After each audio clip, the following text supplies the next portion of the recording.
পরিমাণে আপনি ক্ষতি করে গেছেন এই ক্ষতির হিসাব একদিন আল্লাহর কাছে দেবেন। আর মহিলা মানুষ বাইরে কতদিন থাকবে? আসুক, এই দেশ ওনার বাবা, এই দেশ ওনার স্বামী। কথা বল, উনি বড় বড় কথা বলতেন, পালাই না, পালালেন কেন? সেই বুবুর মহাব্বতে আপনারা কথা বলতেছেন। উনি ক্ষমতা হারিয়ে গেছে মানে মনে হয় নরেন্দ্র মোদীর সিয়ারি না। একটা মহিলার প্রতি এত মায়া, আর আমাদের 20 কোটি মানুষের প্রতি মায়া নাই। ও মোদী সাহেব, কথা কন না কেন? মোদী সাহেবের কোনো ভূমিকা নাই, টেনশনে আছে। কি হারাইলাম, কি করলাম? মনে রাখবেন, বাংলাদেশে যদি কেউ ক্ষমতার চেয়ারে নতুন করে বসতে চায়, ভারতের তেলবাজিতে আর ক্ষমতার চেয়ারে বসা যাবে না। জনগণের ভোট নিয়ে ক্ষমতায় বসতে হবে। কথা বলেন ঠিক কিনা? আর ভারতকে বলতে চাই, চট্টগ্রাম, নোয়াখালী, ফেনী কোন দিকে নজর দেবেন না। বাংলাদেশের দিকে কেউ যদি নজর দিয়ে তাকায়, ওর চোখ তুলে ফেলা হবে। সাহস কম না। চট্টগ্রাম আমাদের, নোয়াখালী আমাদের। আমরাও বলতে তো পারি আসাম আমাদের, ত্রিপুরা আমাদের। দিবেন দিবেন, চাইলেই অত সহজ। কাশ্মীর আমাদের, দেন না। এই জন্য বলতে চাই, আমাদের দেশ নিয়ে আমাদের শান্ত থাকতে দেন। আপনারা নিজেদের দেশ নিয়ে ভাবেন। আপনাদের সাথে পার্শ্ববর্তী দেশ হিসেবে যেটুকু আন্তরিকতা, মহাব্বত, বন্ধুত্ব আছে, এটুকু নিয়েই শুকরিয়া আদায় করেন। কথা কন। আর ভুলে যাবেন না, এই দেশের মানুষের শক্তি, সাহস কত। কথা বলে ঠিক কি না?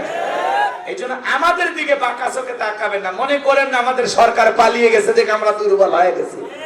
আমরা এখন প্রত্যেকে সরকার। ইউনূস সাহেবকে দুর্বল মনে হয়, ঠিক আছে, আমরা তো আর দুর্বল না। আর ইউনূস সাহেবকে বলতে চাই, মাজা সোজা করে দাঁড়ান। অনেক ছাত্র রক্তের উপরে দাঁড়িয়ে আপনি ক্ষমতার চেয়ারে বসেছেন। আপনি শক্তভাবে বাংলাদেশকে পরিচালনা করেন। আপনার দিকে চোখ তুলে তাকানোর সাহস কারো হবে না। আপনার গায়ে ফুলের টোকা দেওয়ার সাহস কারো হবে না। আমরা আপনার সাথে আছি। আপনার যে কয়দিন মন চায় দেশ সংস্কার করার জন্য কাজ করে যান। না পারলে আস্তে করে নির্বাচন দিয়ে সরে যাবেন। কথা কম। আবার এই দ্বিতীয় স্বাধীনতা নতুন করে কেউ হাইজ্যাক করবে, এটা আমরা মেনে নিতে পারবো না। আমাদের সাবেক প্রধানমন্ত্রী দেশ থেকে পালিয়ে যাওয়ার পরে আমাদের ছাড়া কি থাকতে পারে? মাঝে মাঝেই কল করে খবর নেই, কল রেকর্ড ফাঁস হয়, বলে আমি বাংলাদেশের খুব কাছে আছি, চট করে ঢুকবো। আপনি আসেন, আর ঢুকবেনই, বের হলেন কেন? আর আপনি চলে যাওয়াতে বাংলাদেশে দুই তিন দিন প্রধানমন্ত্রী ছাড়া, শাসক ছাড়া আমরা যে কষ্টে দিনগুলো পার করছি। কত জায়গায় টেন্ডার বাজিয়েছে, চাঁদা বাজিয়েছে, লুটপাট হয়েছে, বাড়ি ঘর ভাঙচুর হয়েছে। কথা কন না কেন? যে পরিমাণে আপনি ক্ষতি করে গেছেন এই ক্ষতির হিসাব একদিন আল্লাহর কাছে দেবেন। আর মহিলা মানুষ বাইরে কতদিন থাকবে? আসুক, এই দেশ ওনার বাবা, এই দেশ ওনার স্বামী। কথা বল, উনি বড় বড় কথা বলতেন, পালাই না, পালালেন কেন? আমার আল্লাহ ডেকে বলে, জিবরাইল, আমার বন্ধুর মা নাই, বাবা নাই, আমি ছাড়া আমার বন্ধুর আপন বলতে কেউ নাই। হে জিবরাইল, আমার বন্ধুর মনটা হয়েছে ভারী, আমি আল্লাহ সইতে নাহি পারি। লাহু মাহফুজ থেকে সূরা কাউসার নিয়ে যায় আমার বন্ধুর উপরে নাজিল কর তাড়াতাড়ি। আল্লাহু আকবার।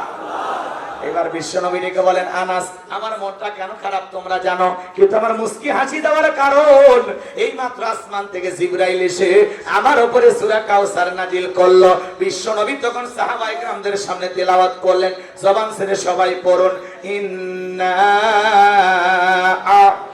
আ'তাইনাকাল কাউসার ফাসাল্লি লিরাব্বিকা ওয়ানহার শানিয়াকা হুয়াল আবতার। আল্লাহু আকবার।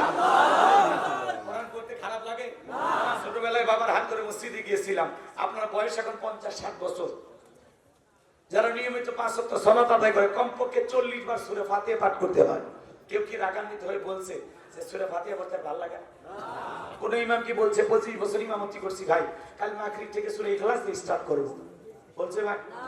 আর যদি হুজুর শুরুই করে কুল হুয়াল্লাহু আহাদ, আপনারা পিছন থেকে কি বলবেন? আল্লাহু আকবার। হুজুর আগে সূরা ফাতিহা পড়েন, এরপরে অন্য সূরা ধরেন। আর সূরা ফাতিহা পড়তে যদি ভালো না লাগে আপনি চলে যান। বিনা বেতনে ইমামতি করলেও সূরা ফাতিহা ছাড়া নামাজ আমরা পড়া যাবে না। আকর্ষণ দিয়েছে, মৃত্যু পর্যন্ত আকর্ষণ করবে না। সুবহানাল্লাহ। এটা রাসূলের রেখে যাওয়া জীবন্ত মুজিজা। কোরআন হলো কি কথা কই না?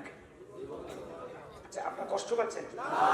বলেন, এটা আল্লাহ রাসূলের রেখে যাওয়া কি জীবন্ত মুজিজা। কথা বলে ঠিক কি না?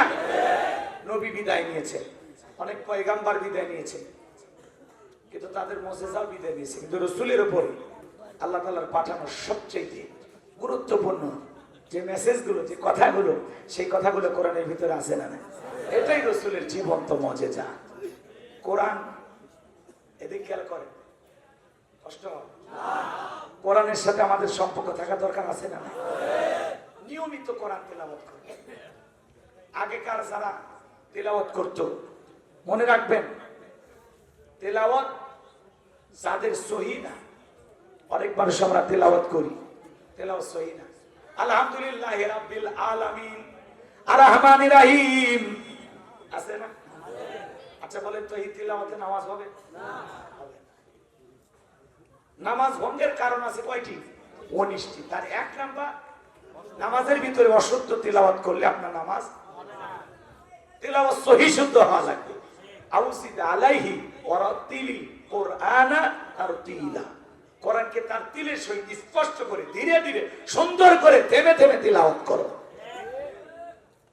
এজন্য অন্তত নামাজের ভিতরে আমরা যে কয়টা সূরা পাঠ করি, অন্তত সেগুলো আমরা সহি করব ইনশাআল্লাহ। আলাম তারা কাইফা ফাআলা এইভাবে কইরেন না, একটু সহি করার চেষ্টা করেন।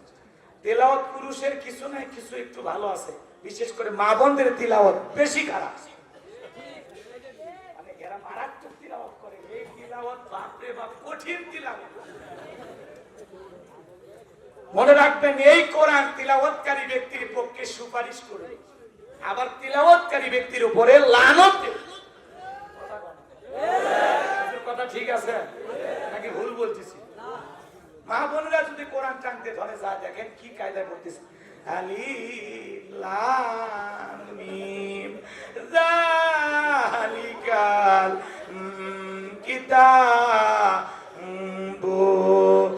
লা রাইবা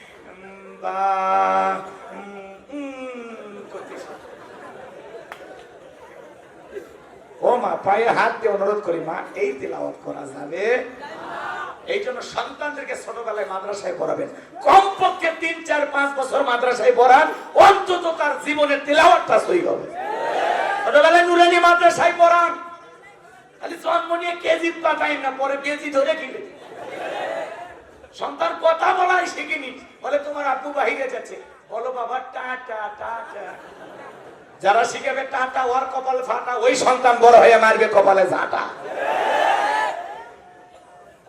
সন্তানের বাবা বাইরে যাচ্ছে, সন্তানকে বলতে শিখান, বলো বাবা ফি আমানিল্লাহ। কথা কয় না? আমরা পারবো? আমি বেশি বলতে চাচ্ছি না। সন্তানদেরকে ছোটবেলায় একটু হলে মাদ্রাসায় পড়ায়, অন্তত কোরআনটা সহি শিখাবে। বয়স্ক মুরব্বী যারা আছেন, বলে বাবা আমাদের মুখে আসেন, আরে বাবা চেষ্টা করতে দোষ কি? চেষ্টা করতে আপনার দোষটা কি? আপনি বেগুন চাষ করা বোঝেন, পটল চাষ করা বোঝেন, আলু চাষ করা বোঝেন, ধান চাষ করা বোঝেন, সরিষা চাষ করা বোঝেন, দুনিয়ার সব বুদ্ধি আপনার মাথায় ঢোকে, খালি আল্লাহর কোরআনটা বলতে পারেন না। এটা হলো কি? শয়তানি ধরছে। আপনার কি ধরছে? আপনি বৃদ্ধ মানুষ, শিখতে শিখতে আপনি মারা যান, ছাত্র অবস্থায় মারা যান, তকদির খুলে যাবে। আপনি চেষ্টা করেন, পারবো তো ইনশাআল্লাহ? কোরআন সহি শুদ্ধ শিখতে পারবো তো ইনশাআল্লাহ? এই কোরআনের ভিতরে আল্লাহ এমন আকর্ষণ দিয়েছে, এই কোরআন জোরে পড়লেও মজা লাগে, টেনে পড়লেও মজা লাগে, মাঝামাঝি সুরে পড়লেও মজা লাগে। কথা বলে ঠিক কি না? ইন্না আ'তাইনাকাল কাউসার। আমার আল্লাহ রাব্বুল আলামিন বলেন, অবশ্যই আমি আল্লাহ পাক আপনাকে হাউজে কাউসার দান করেছি। বিশ্ব নবীকে হাউজে কাউসার দান করেছেন কে? আরেকটু জোরে বলেন কে? আল্লাহ বলেন, ইন্না আ'তাইনাকাল কাউসার, নিশ্চয়ই আমি আল্লাহ পাক আপনাকে হাউজে কাউসার দান করেছি। এ বাজান গো আমার, পৃথিবীর অন্য কোন পয়গম্বরকে আল্লাহ পাক হাউজে কাউসার দান করে নাই, আপনার আমার নবীকে আল্লাহ পাক হাউজে কাউসার দান করেছেন। এই হাউজে কাউসারের পানি মধুর চাইতে মিষ্টি, দুধের মতো সাদা, পানির চাইতে ক্লিয়ার। ওই কঠিন কিয়ামতের ময়দানে যেদিন বিচার দিবস কায়েম হয়ে যাবে, বিচার দিবসের একদিন হলো 50,000 বছরের সমান। যেদিন সূর্য সোহাগ মাথার উপরে চলে আসবে, এ বাজান জমিন যেদিন তামার জমিন হয়ে যাবে, মানুষের জিহ্বা যেদিন ঝুলে আসবে কুকুরের মতো নাভি পর্যন্ত, পাহাড় পর্বত নদী নালা খাল বিল বিল্ডিং ইমারত কোনো কিছু থাকবে না। কুল্লু মান আলাইহা ফান, পৃথিবীর সবকিছু আল্লাহ তাআলা ধ্বংস করে দেবেন। গভীর মনোযোগ দিয়ে শুনবেন, ওই কঠিন কিয়ামতের ময়দানে যেদিন মা তার সন্তানের পরিচয় দেবে না, স্বামী স্ত্রীর পরিচয় দিবে না, ভাই ভাইয়ের পরিচয় দেবে না, ওই কঠিন কিয়ামতের ময়দানে যেদিন আল্লাহর আরশের ছায়া ছাড়া আর কোনো ছায়া থাকবে না, আল্লাহর আরশের নিচে শাস্তিরুনির মানুষকে আল্লাহর ছায়া দান করবেন। এই শাস্তিরুনির মানুষেরা আল্লাহর আরশের নিচে ছায়া পেয়ে কিয়ামতের ফাইনাল খেলা সেখানে বৈশা তারা উপভোগ করবেন। মানুষ দলে দলে বিশ্ব নবীর কাছে যাবেন হাউজে কাউসারের পানি পান করার জন্য। হযরত আবু বকর হাউজে কাউসারের পিয়ালাগুলো ভরায়া দিবেন, মাঝখানে দাঁড়িয়ে থাকবেন হযরত ওমর। হযরত ওমর আবু বকরের হাত থেকে বিশ্ব নবীর হাতে দিবেন, আর নবীজি তার আদরের উম্মতদেরকে খুঁজে খুঁজে হাউজে কাউসারের পানি পান করাবেন। রাসূলের হাতে এক পেয়ালা হাউজে কাউসারের পানি পান করতে পারলে জান্নাতে ঢোকা পর্যন্ত তার আর তৃষ্ণা লাগবে না, তৃষ্ণা মিটে যাবে। দলে দলে যাবে, কিছু মানুষের সামনে আল্লাহ তাআলা পর্দার আবরণ তৈরি করে দিবেন। আমার নবী তখন থেকে বলবেন, আল্লাহ সংখ্যায় আমি আমার অনেক উম্মতকে দেখতে পাইলাম, কেন জানি সংখ্যাটা কমে গেল, আমি ব্যাপারটা বুঝতে পারলাম না।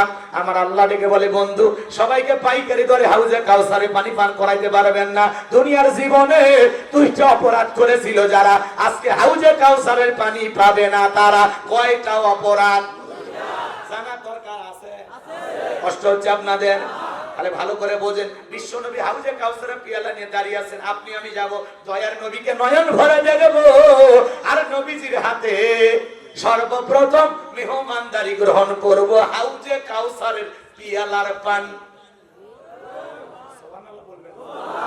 কারা কারা রাসূলের হাতে হাউজে কাউসারের পানি পান করতে চান? দুই হাত তুলে দেখান। আল্লাহ আমাদের সবাইকে রাসূলের হাতে হাউজে কাউসারের পিয়ালা পানি পান করা তৌফিক দান করুন। জোরে বলুন আমিন। আরেকটু জোরে বলেন আমিন। আরো একবার বলেন আমিন। আপনা মান পানি চাইলেন আর পাইলেন অতি সহজ। শোনেন একটা কথা, একটু একটু 1 মিনিট দুনিয়ার সবকিছু ভুলে যান। 1 মিনিট রাসূল কিয়ামতের ময়দানে পানি নিয়ে দাঁড়ায় আছে, আপনি দয়ার নবীকে দেখবেন, আবার ওই পানি পান করবেন। এই দৃশ্যটা না জানি কত সুন্দর, আর যারা এই দৃশ্যের মুখোমুখি হবে তারা না জানি কতই ভাগ্যবান। কথা কি বুঝছেন? এই দৃশ্যের মুখোমুখি হতে চান?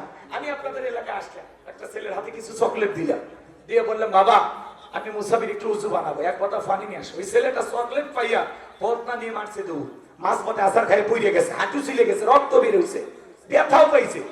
চকলেট থাকার কারণে উঠে দাঁড়াইয়া বদনা ভরিয়া পানি নিয়ে আমার সামনে হাজির। আমি তখন বললাম, বাবা এই পানিটার দিকে তোমার কষ্ট হয়েছে, মাঝখানে আসার খাই পড়ে গেছো, ব্যথা পাইছো, হাঁটু ছিলে গেছে, রক্ত মনে বের হয়েছে। ওই চকলেট থাকার খুশির কারণে ওই ছেলেটা বলতেছে, আমি এরকম কত পড়ে যাই আমার কিছুই হয় না। ওই ছেলেটা চকলেট থাকার কারণে ব্যথা যেমন ব্যথা মনে হচ্ছে না, নবীজির হাতে এক পেয়ালা হাউজে কাউসারের পানি যদি ভাগ্যে জুটে যায়, আর আল্লাহর আরশের নিচে যদি ছায়া ভাগ্যে জুটে যায়, কিয়ামতের কঠিন দিন আপনার কাছে কঠিন মনে হবে না, আল্লাহ সহজ করে দিবেন। বলুন সুবহানাল্লাহ। এবার হাউজে কাউসারের পানি পান করতে গেলে একটু কষ্ট করা লাগবে, ঠান্ডা পানিতে ওযু বানায় নামাজ আদায় করা লাগবে। কথা বলে, হঠাৎ করে কোন একজন মানুষ নতুন নামাজ ধরছে, আগে যারা পুরাতন নিয়মিত মুসল্লি নামাজ আদায় করে এরা আবার টিটকারি মারে, ঠাট্টা বিদ্রুপ করে, বাপ রে বাপ সূর্য আজকে কোন দিকে উঠছে, উত্তর পাড়া বাসা দিকে মসজিদে, এরকম ঠাট্টা করে না ভাই? দেখি তো তোর নামাজ কয়দিন থাকে, আবার 2 দিন পরে মসজিদ থেকে ভাইগে যায় না, এরকম সমালোচনা করে কি? আরে বাপসা, আপনি তো দাওয়াতকে 5 জনকে মসজিদে আনতে পারেন না, তাহলে সমালোচনা কেন করছেন?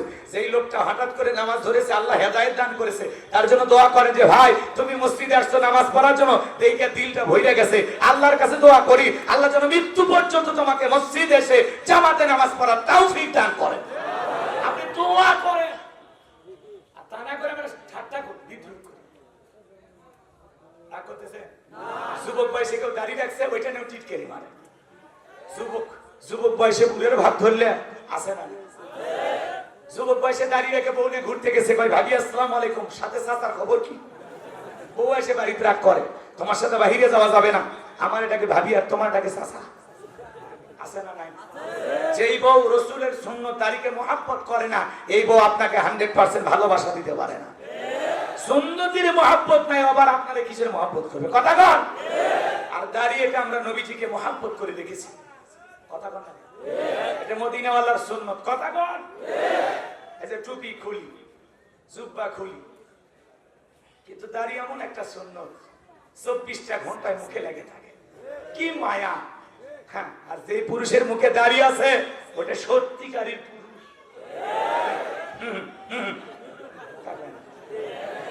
পুরুষের একটা আলাদা সৌন্দর্য দাড়ি। কথা কন ঠিক কি না? যাদের মুখে দাড়ি, আল্লাহ যেন প্রত্যেককে বানায় দেয় জান্নাতের ভিতরে বাড়ি। যারা বলেন আমিন। রাগ করতেছেন?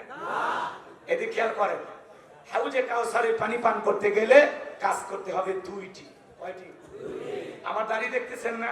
অনেকে ভাবতেছে আমারও বিশাল বয়স হয়ে গেছে। আমি আমার বউকে নিয়ে একবার মার্কেটে গেছি, দোকানদার বলতেছে হুজুর আপনার মেয়ে কোনটা চয়েস করবে নিতে বলেন। আমি তখন বললাম মেয়ে না রে, ওইটা আমার ঘরের প্রধানমন্ত্রী। যে কথা বলেছিস আজকে যে বাড়ি যা কি হবে আমার কপালে দুঃখ আছে না নাই? মানে দাঁড়িয়ে থাকলে মনে করে বিশাল বয়স। রাগ করতেছেন মনে হয়?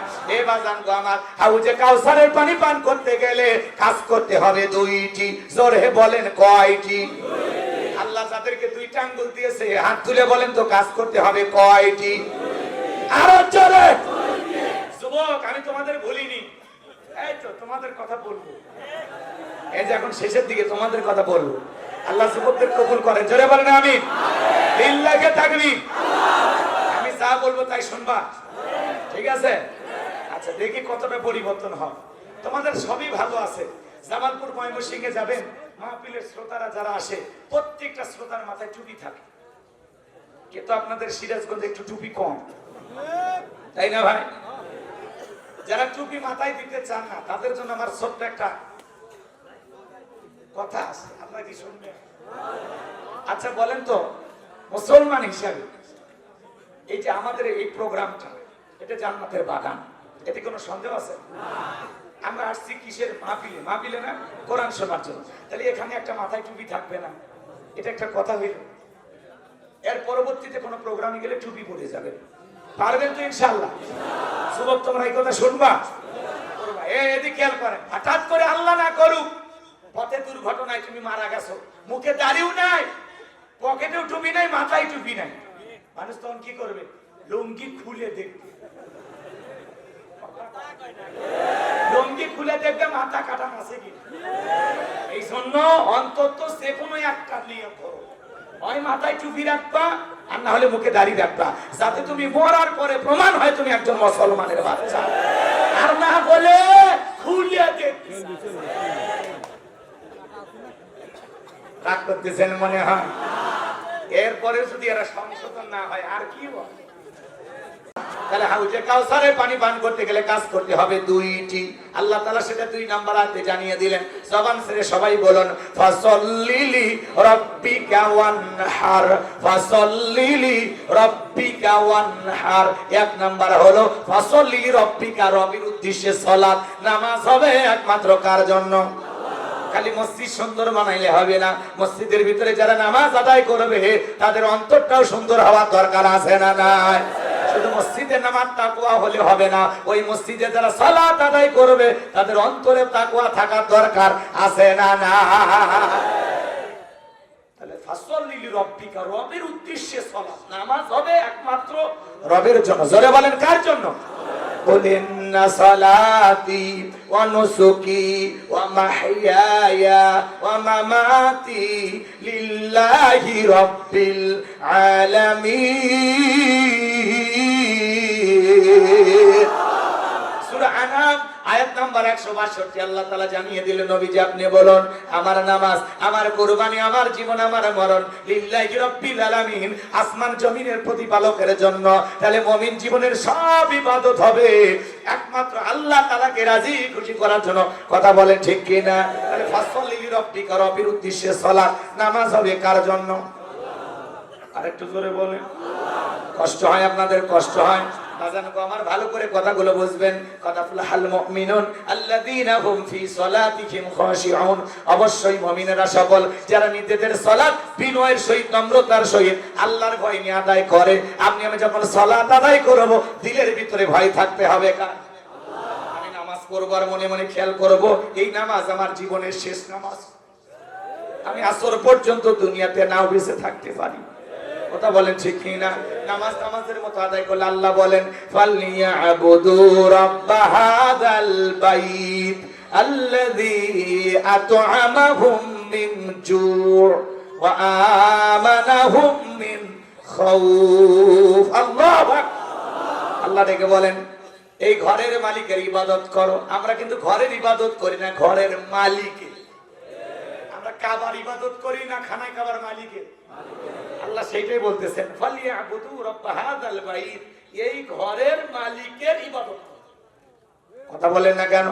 আল্লাহ বলেন ইবাদত যদি ইবাদতের মতো করতে পারো, বান্দা নামাজ যদি নামাজের মতো আদায় করতে পারো, পাঁচ ওয়াক্ত সালাত আদায় করে নফল না ফরজ, এটা রবের বাধ্যতামূলক ওয়াদা। আল্লাহ বলে বান্দা পাঁচ ওয়াক্ত সালাতে মাথা নত করে আমি আল্লাহকে যদি সিজদা দিতে পারো, আমি আল্লাহ দুইটা জিনিস দেব। এক নাম্বার, যে বান্দা মাথা নত করে আমি আল্লাহকে পাঁচ ওয়াক্ত সালাতে মাথা নত করে সিজদা দিবে, ওই বান্দার জন্য আমি আল্লাহ রিজিকের ব্যবস্থা করে দেব। যে বান্দা নিয়মিত সালাত আদায় করবে, সে বান্দাকে আল্লাহ না খাওয়ায় রাখবে না। রিজিক দেবেন কে? আল্লাহ। রিজিক দেওয়ার মালিক কে? আপনাদের এলাকায় রাতের বেলা একটা প্রাণী বের হয়, কুহু কইয়া চিল্লায়, ওর নাম কি? শিয়াল পণ্ডিত। ওর নামে কি সাজাদপুরে ভাতের হোটেল আছে, মুরগির হোটেল আছে, কোন ব্যাংকের অ্যাকাউন্টে টাকা জমা আছে, ওরে খাওয়াই কে? একটা পাখি সকালবেলা খালি পেটে নিচ থেকে বের হয়ে যায়, সন্ধ্যাবেলায় ওই পাখির পেটটা ভরে বাসায় ফেরত আসার ব্যবস্থা করে দেন, তিনি কে? আল্লাহ যদি পাখিকে খাওয়ায়, শিয়ালকে খাওয়ায়, পৃথিবীর এক মাখলুককে খাওয়ায়, আমরা আশরাফুল মাখলুকাত, আল্লাহর ভিআইপি সৃষ্টি, আল্লাহ কি আমাদেরকে না খাওয়ায় রাখবে? আমার আল্লাহ বলেন ওয়া মা মিন দাব্বাতিন ফিল আরদি ইল্লা আলাল্লাহি রিজকুহা। আল্লাহ বলেন পৃথিবীতে এমন কোন বিচরণশীল প্রাণী নাই যার রিজিকের ব্যবস্থা আমি আল্লাহ আসমান থেকে করি না। ওই আটলান্টিক মহাসমুদ্রের 33,000 ফিট গভীর অতল পানি নিচে থাকা ছোট্ট একটা প্রাণী, তার রিজিকের ব্যবস্থাও আমি আল্লাহ আসমান থেকে করি। আর এক নাম্বার, পাঁচ ওয়াক্ত সালাত আদায় করলে রিজিক দেবেন কে? আল্লাহ। আর দুই নাম্বার, সকল ভয় থেকে আল্লাহ নিরাপত্তা দেবে। সমাজে ভয় আছে না নাই? প্রতিদিন দেশে খুন খারাপি ঘটতেছে। এই যে গতকালকের আগের দিন দেখলাম একটা মহিলা, তাকে গুলি মেরে রাস্তার উপরে ফেলায় গেছে মুন্সিগঞ্জে। কথা কর, রাস্তাঘাটে যেখানে সেখানে লাশ পাওয়া যায়, বস্তাবন্দি শিশুর লাশ পাওয়া যায়। এই যে গতকালকের আগের দিন আমাদের বগুড়া শহরে মাত্র 4 বছরে একটা ছেলে সন্তান বস্তাবন্দি লাশ পাওয়া গেল। কথা কর না কে বাজে? এই যে সমাজে কিছু নিরাপত্তা নাই, নিরাপত্তাহীনতাই বুঝতেছি, অপরাধ বেড়ে গেছে। কথা কি বুঝতে পারতেছেন নাকি রাগ করতেছে? দিল দিয়া কথাগুলো বোঝার চেষ্টা করবেন। আপনি সাজাদপুরে দোকানদার, 2 লাখ টাকা বিকাশে, আর 2টার দিকে কই জুরি বাড়িতে আসবেন আপনার বাড়ি এলাকায়, মনে মনে ভাবতেছেন আল্লাহ টাকা নিয়ে বাড়ি পর্যন্ত যাইতে পারবো নাকি ছিনতাইকারী টাকালে ডাকাতের কবলে পড়ে টাকা যান 2টা হারাবো, ভয় আছে না নাই? মেয়েটা কলেজে গেল, একা একা ফিরবে নাকি জামাই সাথী নিয়ে ফিরবে, ভয় আছে না নাই? মেয়েটা স্কুলে গেল, ভালোভাবে ফিরবে নাকি লালসার শিকার হবে, আছে না নাই? আজকে বাজার তাম পৃথিবীর দিকে তাকায় দেখেন, কোন এদিকে খেয়াল করেন, অধিকাংশ দেশগুলোতে অশান্তি। এর পিছনে একমাত্র কারণ হলো ওই দেশগুলোতে আল্লাহর আইন নাই। আল্লাহর আইন দিয়ে যদি একজন ধর্ষকের বিচার করতে পারতাম, আল্লাহর আইন দিয়ে যদি একটা চোরের হাত কেটে মিডিয়ার মাধ্যমে ফালাও করে প্রচার করতে পারতাম, এই দেশের সমস্ত চোরেরা তওবা করে আল্লাহর ওলি হয়ে যেত। তাহলে চুরি, দুর্নীতি, খুন, ধর্ষণ, টেন্ডারবাজি, চাঁদাবাজি বন্ধ করতে হলে এই সমাজে চালু করা লাগবে কার আইন? আল্লাহর আইনের শান্তি, আল্লাহর বিধানে মুক্তি। এই জমিনে আল্লাহর আইন চালু হোক। কারা কারা চান দুই হাত তুলে দেখান। লিল্লাহি তাকবীর। আল্লাহুল খালক ওয়াল আম, সৃষ্টি যার, আইন চলবে সে আল্লাহর কথা বলেন ঠিক কিনা? তাহলে ফাসল্লি লিরাব্বিকা, রবের উদ্দেশ্যে সালাত, নামাজ হবে একমাত্র কার জন্য? এ যুবকে কথা বলো, কার জন্য? আমাদের দেশে পাঁচ রকমের নামাজি আছে। একটা হলো পাঁচের নামাজি, আর একটা সাতের নামাজি, আর একটা হলো খাটের নামাজি, আর একটা হলো ঠাটের নামাজি, আর একটা হলো ভোটের নামাজি। বুঝলেন না তো? বলবো খুব দ্রুত বলে দিচ্ছে। যুবকে অপেক্ষা করো, কষ্ট হচ্ছে? মুরব্বী বলবো, মুরব্বী। এটা কি ডায়লগ? ওইটা ওই যে আমাদের মোস্তাফা যে বিশ্বাস দিচ্ছে, মুরব্বী মুরব্বী। এইগুলো তোমরা এতই মুখস্থ রাখো, এর সাথে একটা সুরে মুখস্থ রাখো। উনি তো ভালো কথা বলছে, খারাপ কিছু বলছে? একটা মাহফিল থেকে বলছে মুরব্বী উঠে যাচ্ছে, মুরব্বী মুরব্বী। বসেন বসেন, এই কথাটা বলছে, এটা নিয়ে তো আবার এক জায়গায় ছোট বাচ্চা উঠে যাচ্ছে, তখন এই সোনামানি বসো। বোঝে না, বোঝে না, নতুন এইগুলো গাইলো। রাগ করতেছেন? আমি এদিকে খেয়াল করেন। ফাসল্লি লিরাব্বিকা, রবের উদ্দেশ্যে সালাত। সালাত কার জন্য? আরো জোরে বলেন। ফাওয়াইলুল লিল মুসাল্লিন আল্লাযীনা হুম আন সালাতিহিম সাহুন। হতভাগা সেই সমস্ত নামাজি যারা লোক দেখানোর জন্য সালাত আদায় করে। আমরা নামাজ পড়ব কার জন্য? পাঁচের নামাজি কারা? যারা নিয়মিত পাঁচ ওয়াক্ত সালাত মসজিদে গিয়ে আদায় করে, এরা হলো খাঁটি মুমিন, খাঁটি মুসলমান, খাঁটি আল্লাহর বান্দা। আর কিছু কিছু মুসল্লি আছে নামাজ না পড়িয়াও নিজেকে পাক্কা ইমানদার দাবি করে। নামাজ না পড়লে কি হবে, আমার ইমান পাকা আছে, মনে হয় চাইনা টাইতে পাকা করছে। যারা নামাজ না পড়িয়া ইবাদত বন্দী না করে পাক্কা ইমানদার দাবি করবে, ওইটা পাক্কা ইমানদার না, ওইটা পাক্কা শয়তান। শয়তান ওরে পেয়ে বসছে, ওই বুঝতেই পারতেছে না যে শয়তান। আপনারা দেখেছেন পৃথিবীর একটি দেশে, কোন দেশ আমি ভুলে গেলাম, ওই দেশে তার সন্তানকে হত্যা করা হয়েছে। দেখেন, সন্তানকে হত্যা করা হয়েছে। সন্তানটা মানুষের বাড়িতে বাড়িতে যায় কিছু অর্ডার নিত, সেগুলো ডেলিভারি দিয়ে আসতো। তো সন্তানটাকে একটা লোক হত্যা করেছে, সেই বাবা মামলা দায়ের করেছে। এবার মামলা দায়ের করার পরে দেখেন ইসলাম কত সুন্দর, এদিকে খেয়াল করেন। বিচারক যখন আদালতে অপরাধ প্রমাণিত হয়েছে, এই বাবা তখন বলতেছে, আমি যেহেতু সন্তানকে হারিয়েছি, যে ছেলেটা আমার সন্তানকে হত্যা করেছে তারও 4 বছরের বাচ্চা আছে, আমি আমার এই সন্তানের হত্যাকারীকে মাফ করে দিলাম। আদালতের বিচারক চোখের পানি ছেড়ে দিয়ে কান্না করতেছে যে কেমন বাবা! ইসলাম কত সুন্দর, কি দৃষ্টান্ত উপস্থাপন করলেন। আসামি এসে বললেন, আমি সারা জীবন আপনার প্রতি কৃতজ্ঞ, আমি আপনার সন্তানকে ফিরাই দিতে পারবো না, আমি যেটা করেছি এটা অন্যায়, কিন্তু আপনি আমাকে ক্ষমা করে আমাকে ভালো হওয়ার যে সুযোগ দিয়েছেন, আমার সন্তানকে আদর করে বাবা ডাকার সুযোগ করে দিয়েছেন, আমি আপনার প্রতি চিরকৃতজ্ঞ। যেই লোকটা তার সন্তানকে হত্যা করেছে, বাবা সেই অপরাধী, সেই খুনিকে ক্ষমা করে দিয়া আসামিকে বুকের ভিতরে চেপে ধরেছে। কি দৃষ্টান্ত! তখন তিনি বলতেছেন, আমার আল্লাহ পরম দয়ালু, আমার আল্লাহ ক্ষমাশীল, আল্লাহ দয়ালুর মধ্যে সর্বশ্রেষ্ঠ দয়ালু, তিনি রহমান, তিনি রহিম, তিনি গফুর রহিম। আমার আল্লাহ ক্ষমাশীল, আল্লাহ ক্ষমা করতে ভালোবাসে। আমি মানুষ হয়ে তাকে ক্ষমা না করে কেমনে থাকতে পারি? আর আমি যদি ক্ষমা না করি, আল্লাহ তাকে ক্ষমা করবে না। এই জন্য আমি ক্ষমা করে দিলাম, আর এখন সে কৃত করবে কারণে আল্লাহর কাছে ক্ষমা চাইলে আল্লাহ তাকে ক্ষমা করে দেবে। এই জন্য ইসলাম হলো একটা আলাদা সৌন্দর্য। কথা বলে ঠিক কিনা? ইসলাম আমাদেরকে যেটা শিখায় সেই অনুযায়ী যদি আমরা এই দুনিয়ার জমিনে চলি, জেলা যান, কোথাও কোনো অশান্তি থাকবে না। কথা বলেন ঠিক কিনা? আপনি নিজেকে মুসলমান দাবি করেন, আপনার কাছে সালাতের ওয়াজ করতে হবে, নামাজ পড়ার জন্য মসজিদে ডাকতে হবে। কেন রে ভাই? আজকে মসজিদের উন্নয়নে আমরা টাকা কালেকশন করবেন, বললাম না? এখন মুসল্লি কালেকশন করবে, কথা কয় না? আল্লাহ রসুলের জামানায় জুমার নামাজের দৃশ্য যেরকম, ফজরের নামাজের দৃশ্য একই রকম, মসজিদ কানায় কানায় পড়লো। আর আমাদের মসজিদ জুমার নামার জন্য মসজিদ ভাঙে 2 তলা 3 তলা বানানো হচ্ছে, আর ফজরের নামাজের সময় এক কাতারও পাওয়া যায় না। এটা দুঃখজনক না? তো যারা জুমা পড়তে আসলো, মসজিদে ভিড় করলো, বাকিগুলো গেল কোথায়? 7 দিনের জন্য ওরা কি কবরে ঢোকে? ওরা কি নিরুদ্দেশ হয়ে যায়?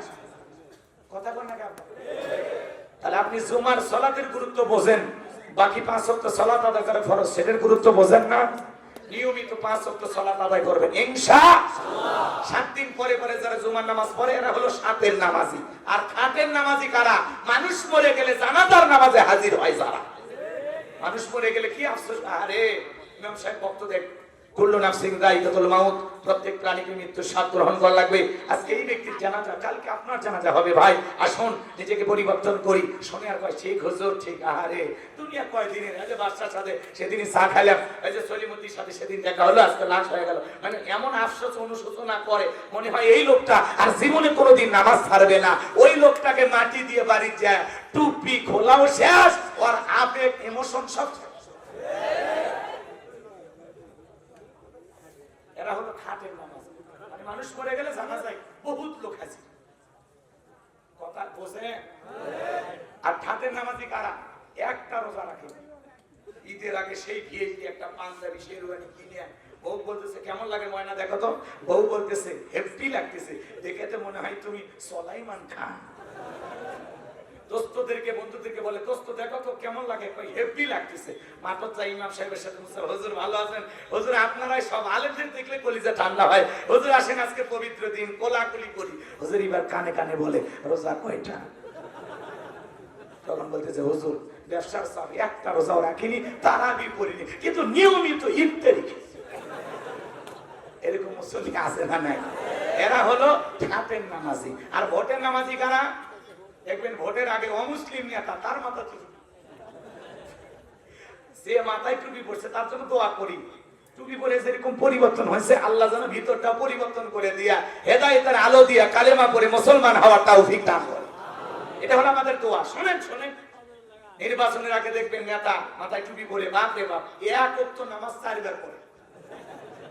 কথা বল না কেন? রাস্তাঘাটে যারা দেখে তারে সালাম। এক নেতা সালাম দিতে দিতে খেজুর গাছে পর্যন্ত সালাম দিচ্ছে। নেতা কর্মী যারা আছে, অন্য কর্মী বলতেছে নেতাই তো মানুষ না, খেজুর গাছ। কয় এইভাবে অভ্যাস চলতে থাকে। এক নেতার কর্মীকে ধরে বললাম তোমার নেতা যে নিয়মিত যেভাবে নামাজ পড়তেছে, ওযু ঠিক মতো করে? কয় হুজুর প্রথম দিন ওযু করা দেখছি, বাকি দিন আর ওযু করেনি। এরা হলো ভোটের নামাজ, মানে ভোটের জন্য পাঞ্জাবি আর টুপি পরে ঘরে। কথা বল না কেন? আর আমরাও কম খারাপ না, স্লোগান দিয়ে 1.5 টাকার বিড়ি খায় আর 3 টাকার চা খায়। হলটু ভাইয়ের চরিত্র ফুলের মতো পবিত্র, নামাজ পড়ে 1 ওয়াক্ত, গাঁজা খাই 5 ওয়াক্ত, ঘুমসুরিতে পাকা ভক্ত, শয়তানের 1 নম্বর ভক্ত, হুজুরদের জন্য খুবই শক্ত, সুশে খাই গরিবের রক্ত। আমাদেরকে 500 টাকা 1000 টাকা দিয়ে কেনা যায়, হাফ কেজি জিলেপি দিয়ে কেনা যায়, আমাদের চাইতে ছোট লোক আর কি আছে? আমার এক নানি নির্বাচনে পরের দিন গেছি, কয় নানা দোয়া করিস প্রত্যেক বছর 1% ভোট হয়। কি হয়েছে নানি? কয় এক রাতে 4200 টাকা কামান। মানে কেমনে? কয় যত মার্কার লোক ঢুকছে নির্বাচনের আগের রাত, যেটাকে বলা হয় কালো রাত। তো দরজা নক করতেছে, নানি বাড়িতে আসিস? বলে হ্যাঁ আসি। আমি অমুক মার্কার লোক, 500 টাকা রাখো ভোটটা দিও। ঠিক আছে। এইভাবে করতে করতে যত মার্কার লোক আসছে, কারো মনে দুঃখ দেয়নি ভাই 2 দিন পরে কবরে যাবো, কার মনে ব্যথা দিচ্ছে? সকালবেলা কই না দেখি 4200। এই দেশের জনগণ নির্বাচনের আগে নেতার কাছ থেকে 500 টাকা 1000 টাকার বিনিময়ে তার পবিত্র আমানত ভোট বিক্রি করে, এমন জনগণ দিয়ে দেশে ইসলাম কায়েম করা যাবে না।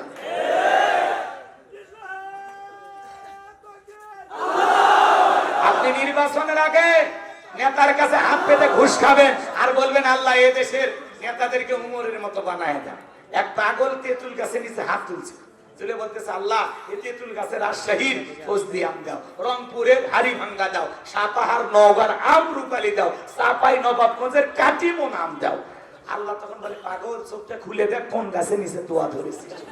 তেঁতুল গাছের নিচে দাঁড়ায় আম চাইলে যেমন কিয়ামত পর্যন্ত পাওয়া যাবে না, নির্বাচনের আগে ঘুষ খায়া উমরের মতো নেতা চাইলে পাওয়া যাবে না। দেশের জনগণ 1 নাম্বার, নেতা 1 নাম্বার, জনগণ 2 নাম্বার, নেতা হবে 6 নাম্বার। আগে সিদ্ধান্ত নেওয়া লাগবে আমরা আগামীতে কাউকে 2 টাকার চা খাইয়া 5 টাকা খাইয়া ভোট দেব না। তালুকদার বংশের মতো কলিজা বড় হলে হাত তুলে বলেন হুজুর নির্বাচনকে কেন্দ্র করে 1 টাকাও খাবো না। লিল্লাহে তাকবীর। তাহলে ওই নেতার কথা ভোলা যাবে না, ওরা হলো ভোটের নামাজ।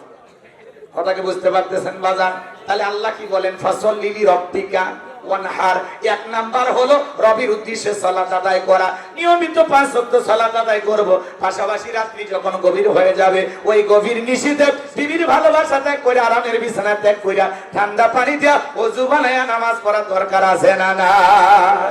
এজন্য আল্লাহ বলেন ওয়াল্লাযীনা ইয়াবিতুনা লিরাব্বিহিম সুজদান ওয়া কিয়ামা। যারা রাত্রি জাগরণ করে আমি আল্লাহকে সিজদা দেয়, আমি আল্লাহর জন্য দণ্ডায়মান হয়ে যায়। মাজান গো আমার, তাহাজ্জুদের নামাজ যারা আদায় করে আল্লাহ তাদের মর্যাদা বাড়িয়ে দেয়। জোরে বলেন না সুবহানাল্লাহ। শেষ রাত্রিতে আল্লাহ তাআলা প্রথম আসমানে আসে, ডাইকে বলে কে আছো গুনাহগার, কে আছো অপরাধ করছো, আমি আল্লাহর কাছে মাফ চাও, আমি আল্লাহ তোমাদের গুনাহগুলো মাফ করে দেব। কেমন আল্লাহ পাইছি?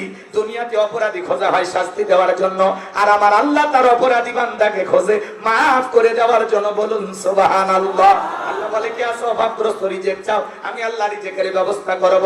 তাহলে যাই নামাজে গভীর নিশিতে তাহাজ্জুদের সালাত আদায় করে গভীর নিশিতে প্রেম করব কার সাথে? আল্লাহর সাথে। প্রেম করলে জমিনে কোনোদিন ব্যর্থতা নাই, সফলতা। যারা তাহাজ্জুদের সালাত আদায় করে এদের জীবনে কোনো পেরেশানি থাকে না, হতাশা থাকে না, তাদের মেজাজ সব সময় ফুরফুরে থাকে। তাহাজ্জুদের সালাত আদায় করে। যুবকেরা রাত্রি জাগরণ করে, তাহলে নামাজ পড়ে না, ইউটিউব ইন্টারনেট ঘাটাঘাটি করে, ইমো মেসেঞ্জারে কথা বইলা সারা রাত বান্ধবীর সাথে চ্যাটিং করে। এলোজন খাইছো, ঘুমাইছো, কি করো? মেয়েরা করে বলে আজকে আমি ভাত খাবো না, বলে তুমি না খাইলে আমিও খাবো না। নিজের মা খাইছে কিনা খবর নেয় না, বাবা খাইছে কিনা খবর নেয় না। বান্ধবী না খাইলে ওই দুষ্ট যুবকের মুখে খাবার ওঠে না। সারা রাত মেসেঞ্জারে সেটিং কইরা ফজরের আজান হয় যখন ওই হাইব্রিড যুবক ঘুমাইতে যায়, তখন যুবক রে এই ঘুম ভাঙলে সকাল, না ভাঙলে পরকাল।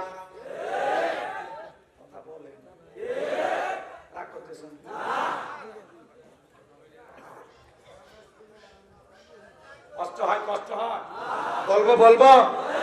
যুবক, এই মোবাইলের ওজন কম, কিন্তু মোবাইলের মাধ্যমে পাপের ওজনটা অনেক বেশি। সারা রাত ঘরে দরজা লাগাইয়া কি দেখো? উল্টা পাল্টা। কেউ না দেখলে একজন দেখতেছেন, তিনি কে? আরো জোরে বলেন কে? যুব সমাজ নষ্ট হয়ে গেছে এই মোবাইলের কারণে। কথা বলেন না কে? আমি কি বলবো? রাগ করবেন না। তুমি যার লাগিয়া এমবি ভরো তার তো বাটন ফোন, তুমি যার লাগিয়া এমবি ভরো তার তো বাটন ফোন।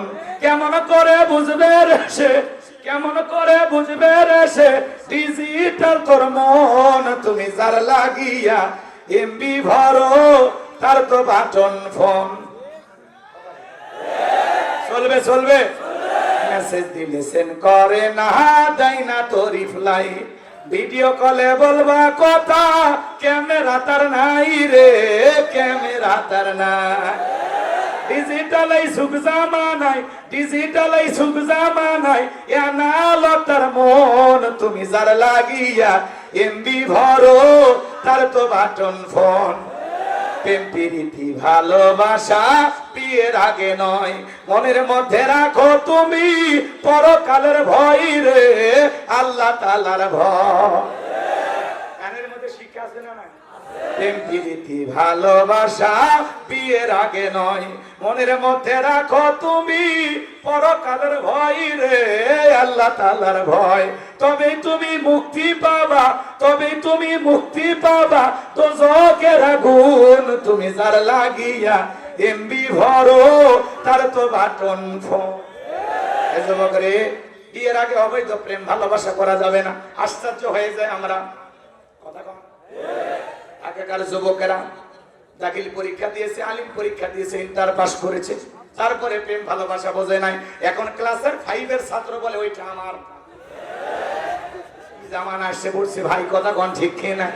20 বছর বয়স বাড়িতে যা বলে আব্বা উত্তরপাড়া লাঠিকে আমি কথা দিয়েছি, রাজি থাকলে এক সাপুন, না হলে 2 সাপুন। পিতা মাতা রাজি হয় না, পালিয়ে যা বিয়ে করে। 3 মাস পরে ভালোবাসা জানলা ভেঙে পালিয়ে যায়। যুবক রে, মা বাবার অবাধ্য হয়ে বিয়ে করলে জীবনে কোনোদিন সুখ পাওয়া যাবে না। পিতা মাতার দোয়া আছে যেখানে বরকত আছে, মুরব্বীদের দোয়া আছে যেখানে বরকত আছে। পিতা মাতার অবাধ্য হয়ে বিয়ে করবা না, মনে থাকবে তো যুবক? যারা যারা বিয়ে করবে হাত তোলো। পিতা মাতার পছন্দের মেয়েকে বিবাহ করবো, মনে থাকবে তো ইনশাআল্লাহ? হাত নামান। যুবক রে, ফাসল্লি রব্বিকা, রবের উদ্দেশ্যে সালাত, নামাজ আদায় করব রবের জন্য। আমি যখন মসজিদে দাঁড়িয়ে যাব, মনে মনে ভয় করব, আমি নামাজ আদায় করতেছি, আমার আল্লাহ আমার সামনে দাঁড়িয়ে আছেন। আমি নামাজ আদায় করতেছি, আমার আল্লাহ আমাকে দেখতেছেন। 5 ওয়াক্ত সালাত মসজিদে গিয়ে জামাতের সহিত আল্লাহর কোন কোন বান্দা আদায় করবেন? ফাসল্লি রব্বিকা, রবের জন্য, রবের উদ্দেশ্যে, আল্লাহকে খুশি করার জন্য কারা কারা সালাত আদায় করবেন? হাত তুলে দেখান। আল্লাহ সবাইকে 5 ওয়াক্ত নামাজি বানায় দেন। জোরে বলেন আমিন। আর একটু জোরে বলেন আমিন। এইবার 2 নাম্বার হলো কি? ওয়ানহার। ওয়ানহার মানে কুরবানি করা। কুরবানির মানে নিজের আমিত্বকে কুরবানি করা, অহংকারকে কুরবানি করা, নিজের ভিতরে থাকা পশুসুলভ আচরণকে কুরবানি করা। এবার এই কুরবানির ওয়াজ আমি করব না, আমি শেষের আয়াতে যাচ্ছি। অনেক কথা বলার আছে, মা বোনেরা বসে আছে, কষ্ট হয়? একটা তাকবীর দেন, লিল্লাহি তাকবীর। ওয়ানহার মানে কুরবানি করা। কুরবানি মানে কি? ত্যাগ করা, উৎসর্গ করা, স্যাক্রিফাইস করা, বিলিয়ে দেয়া, বন্টন করা। ভোগের নাম কুরবানি না, ত্যাগের নাম হলো কুরবানি। আমরা 7 জন একটা গরু ভাগে কিনি, 4 জন ধরে ধরে টানে, পিছন থেকে 3 জন ঠেলে। এমন একটা দুর্বল গাভী, যেই গরুর উপরে বয়স্ক ভাতা ওয়াজিব। এমন গাভী সবাই করলে হবে না ভাই, কুরবানি স্থান পর্যন্ত হাঁটে যাওয়ার শক্তি নেই, ওলট করে নিয়ে যায়। এই গরু সবাই করলে হবে? আল্লাহ কি বলেন? তাসরুন নাদিরিন, চমৎকার একটা গাভী জবাই করা, আকর্ষণীয়, হুষ্ট-পুষ্ট, মোটা তাজা, দেখতে সুন্দর। কথা কন? যারা কুরবানি দেবেন 3টা জিনিস খেয়াল রাখবেন। 1 নাম্বার, নিয়ত সহিহ। ইন্নামাল আমালু বিন্নিয়াত, প্রত্যেকটা কাজ নিয়তের উপর নির্ভরশীল। নিয়ত যেমন, কাজটা হবে তেমন। নিয়ত সহিহ করা লাগবে। আমি কুরবানি দিতেছি একমাত্র আমার আল্লাহর জন্য, আল্লাহকে খুশি করার জন্য। আর আমরা নিয়ত করি কুরবানি না দিলে ছেলে মেয়ে মানুষের গোস্ত দিকে তাকায় থাকবে, জামাই বাড়িতে আমি গোস্ত বানাইতে পারবো না, নতুন মেয়ের বিয়ে দিছি, মান সম্মান থাকবে না। অতএব কিস্তি তুলে হোক আর সুদের টাকা নিয়ে হোক, কুরবানি দিয়েই তো। এই কুরবানি হবে না। কোন হুজুর থাকলে বলেন না হবে নাকি কুরবানি? কুরবানি হবে এটা? তাহলে শোনেন, 1 নাম্বার নিয়ত সহিহ, কুরবানি আল্লাহর জন্য। আরে ভাই, সবাই করে তো ছেলে মেয়ে কি খাওয়াবে? আর প্রতিবেশী দিয়ে খাবে। কথা কয় না? নাকি আসমান থেকে বিকালে এলাকায় ফেরেশতা আসে, বস্তার তোলা আমরা আসমানে নিয়ে যা খাবো? হাবিল কাবিলের কুরবানির মতো যদি থাকতো, আগুন এসে পোড়ায় দিত, কি করতে? তবে এখান থেকে আল্লাহ বাঁচা আমাদেরকে অনেক বড় লজ্জা থেকে বাঁচাছে। কারণ আগুন এসে যারটা কবুল হবে তারটা পুরাই দিত, আর যারটা পুড়ে থাকতো সকালবেলায় মুখ দেখা যাইতো না। মানুষ বলতে হাজির কুরবানি পড়ে আছে, উত্তর পাড়া বাসার কুরবানি পড়ে আছে, এই গোলাম রব্বানি কুরবানি পড়ে আছে। মানুষ তখন বলবি হুজুরের টাকার মধ্যে ভেজাল আছে। এই যে এত বড় লজ্জা থেকে কে বাঁচাইছে? কে বাঁচাইছে? সব করলেন, খালেন, পেটের মধ্যে গেল, কি হলো না হলো তো দেখার দরকার নাই। এদিকে খেয়াল করেন, অনেক আবার গরু মোটা তাজা ঠিকই খেয়ে কার কুরবানি, কই তালুকদার, কত লাখ, কই 5 লাখ। তালুকদার সে ঠকে নিচ্ছে, তালুকদারকে আমি ঠকার মানুষ। পিছনে যে রান দেখা যায়, 1 রানে 4 মণ গোস্ত। কোথায় কি পরিমাণে গোস্ত হবে হিসাব নিকাশ করে। এই কুরবানি হবে না। আবার কেউ কুরবানি দেওয়ার পরে ডিজিটাল মিটারে মাপে, মাপিয়া ওই যে খুঁতখুঁতি একটা ভিতরে জাগ্রত হয়, মাপছই তো একটু খালি ক্যালকুলেটর দিয়ে দেখো কেজি প্রতি কত। শয়তান এসব ধোকা দেয়, তখন বল কুরবানি তো আল্লাহ শুনে দিচ্ছি, এই মাপছি আর কি। আবার মনে মনে ক্যালকুলেটর দেবো, 525 টাকা কেজি পড়বে, তাহলে ঠকিনি, জিতছি। কুরবানি হবে না দুলে ভাই, কুরবানি হবে না। আপনি ভাগ করার ক্ষেত্রে সমান করে মাপতে পারেন, কিন্তু কয় কেজি হচ্ছে ওইটা হিসাব করে টাকা কত কেজি প্রতি পড়লো যদি হিসাব করেন, কুরবানি হবে না।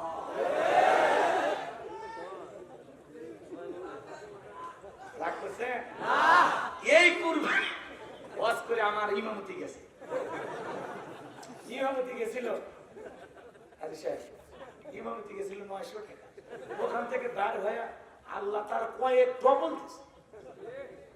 কথা কেন? এই জন্য ইমামতি করা মানে কি সভাপতি সেক্রেটারি বা মসজিদের মুসল্লিদের গোলামি করা না, ইমামতি করা মানে আল্লাহর গোলামি করা। ওটা রাসূলুল্লাহর মেম্বার, দাঁড়িয়ে হক কথা বলা লাগবে। এটা সভাপতি সুদ করে হোক আর ঘুষ করে হোক, ওইটা দেখার টাইম নাই। কথা বলতে বাঘের বাচ্চার মতো কথা বলা লাগবে। আমি যেই বলছি শোনেন, এই যে আসে গেছে। 2 নাম্বার হলো ইনকামটা বৈধ হওয়া লাগবে, হালাল ইনকাম শুড বি হালাল। আপনার ইনকামটা হালাল হওয়া লাগবে, বৈধ হওয়া লাগবে। হালাল উপার্জনের টাকা থেকে কুরবানি দিতে হবে। আল্লাহ পবিত্র, তিনি পবিত্র বস্তুকে ভালোবাসেন। কথা বলে না কেন? রাগ করতেছেন? সুদের টাকা, ঘুষের টাকা, হারাম টাকা দিয়ে কুরবানি দেবেন, আপনার কুরবানি কবুল হবে না। আরে 1 নাম্বার নিয়ম সহি, 2 নাম্বার টাকা হালাল, 3 নাম্বার ফাসল্লি লিরাব্বিকা ওয়ানহার। আগে নামাজ পড়ো, তারপরে কুরবানি করো। আমি বলছিলাম খবরদার কোনো বেনামাজির সাথে ভাগে কুরবানি দেবেন না। মসজিদের পরে বের হয় মানে ভূমিকম্প হচ্ছে, হুজুরের এত বড় সাহস কয় বেনামাজির সাথে কুরবানি দেবেন না। এই হুজুরের পিছনে আমরা নামাজ পড়বো না, আর আমরা বেনামাজি একদল হয় কুরবানি দেব, হুজুরের কাছ থেকে সবাই করে নেব। পরের সময় সেক্রেটারি ফোন দেখে, হুজুর আপনি আর আসেন। তাহলে বলেন ভাই, আমি কি বেনামাজির সাথে ভাগে কুরবানি দিতে বারণ করছি? এদিকে অপরাধ করছি? আরে ভাই নামাজি হয়ে কুরবানি দেন। আপনি 2 লাখ টাকার গরু কুরবানি দিচ্ছেন, সকাল 9টায় ঈদের দিনে ঘুম থেকে উঠলেন, ফজরও নাই, ঈদের নামাজও নাই, আপনি খালি ব্রাশ করে গোসল করে মফিসের মতো গরিব দরিদ্রে বসে আছেন। এটা গোস্ত খাওয়াবে, এই কুরবানি আল্লাহর জন্য হবে না। আচ্ছা, অনেকে ওরা বসে, খারাপ লাগে? বিরক্ত হয়েছেন আমার কথা? লিল্লাহে তাকবীর। যদি পারেন আমার ড্রাইভারের কাছ থেকে আমার একটা বই নিয়ে যাবেন। এই বইটার নাম হলো শেষ বিদায়। মোনাজাতের পরে আমার এই সাদিক ভাইয়ের কাছেও পাবেন। একজন মানুষকে রাসূলের তরিকে কিভাবে বিদায় করতে হয়, কথা কি বোঝেন? মৃত ব্যক্তিকে চুমা খাওয়া জায়েজ কিনা? একজন আত্মহত্যা করে মারা গেলে তার জানাজায় যাওয়া জায়েজ না হারাম? যাবেন কিনা? এদিকে খেয়াল করেন। নদী ভাঙন এলাকায় মানুষ মারা যায়, চতুর্দিকে পানি আর পানি, ওই জায়গায় একজন ব্যক্তিকে কিভাবে দাফন কাফন করবেন? ছোট বাচ্চা মারা গেলে কিভাবে দাফন কাফন করবেন? ঈমান সম্পর্কে, আখিরাত সম্পর্কে, জান্নাত জাহান্নাম সম্পর্কে, কথা কি বুঝতে পারতেছেন? অনেক বিস্তারিত কথা, জরুরি কিছু দোয়া সহ 76 পৃষ্ঠার বইটা যদি পারেন, আমার মাদ্রাসার ঠিকানা, মোবাইল নাম্বার সব দেওয়া আছে। 50 টাকা হাদিয়া দিয়ে আপনারা বইটা নিয়ে যাবেন। অনেক যুবক আজেবাজে উপন্যাস কেনে, প্রেম কেন কাঁদায়, যৌবনে মৌবনে অভিশপ্ত রাত, মিলন হবে কত দিনে, তোর মরণের পরে। এগুলো আজেবাজে উপন্যাস পড়া যাবে না। কথা কর যুবক, প্রত্যেকটা মুসলমানের বাড়িতে যেন রাসূলের একটা সিরাত গ্রন্থ থাকে। রাসূলের জীবনের শুরু থেকে শেষ পর্যন্ত প্রত্যেকটা মুসলমানের পড়তে হবে। কথা বলে না আপনারা? আজেবাজে উপন্যাস পড়ে না পড়ে কোরআন সুন্নাহর কিতাব পড়ো, রাসূলের জীবনী পড়ো, জীবনকে পরিবর্তন করে দিবেন তিনি কে। আরেকটু জোরে বলেন কে? তাহলে ফাসল্লি লিরাব্বিকা ওয়ানহার। 1 নাম্বার রবের উদ্দেশ্যে সালাত আদায় করা, 2 নাম্বার হলো রবের জন্য কুরবানি করা। তাহলে সালাত হবে কার জন্য? কুরবানি হবে কার জন্য? আল্লাহ বলেন ওয়ালাকি ইয়ানালহু তাকওয়া মিনকুম। বান্দা কয় লাখ টাকার গরু দিলি ওইটা দেখি না, আমি দেখি তোর অন্তর। তোর অন্তরে যেইটা আছে আমি আল্লাহ সেইটাকে কবুল করব। তোমার নিয়ত যদি সহি হয়, টাকাটা যদি হালাল হয়, তুমি যদি নামাজি হয় আমার জন্য কুরবানি দিতে পারো, তুমি যদি 20,000 টাকার ছাগলও দাও, 10,000 টাকার একটা ভেড়াও কুরবানি দাও, বিশ্বাস করো গোলাম, এই 3টা যদি ঠিক থাকে, তোমার এই ছাগলের রক্ত জমিনে পড়া লাগে, আমি আরশের মালিক আল্লাহর কাছে কবুল হয়ে যাবে। বারবার এরকম করি, আবার আপনি ভাবেন না যে আমারে করছে, এটা এবার বিপদ হয়ে যাবে। হ্যাঁ, এক জায়গায় ওয়াজ করতে গেছি, বিপদে পড়ছি। আমার কাছে হুজুর কি ওয়াজ করবেন, দেশের অবস্থা খারাপ। তাই বললাম যেহেতু আমার মাহফিলে যুবক বেশি, তাহলে বিয়ে নিয়ে ওয়াজ করি। কয় হুজুর খুবই ভালো। আমি বিয়ে নিয়ে ওয়াজ শুরু করে দিছি, সেই চৌথিকের ওয়াজ শুরু করে দিছি। একজন খপ করে পাশে থেকে হাত ধরে, হুজুর পাশে সভাপতি বসে আছেন, কয়েকদিন আগে ছেলের বিয়ে 5 লাখ টাকা যৌতুক। আর ওয়াজ এই হলো অবস্থা।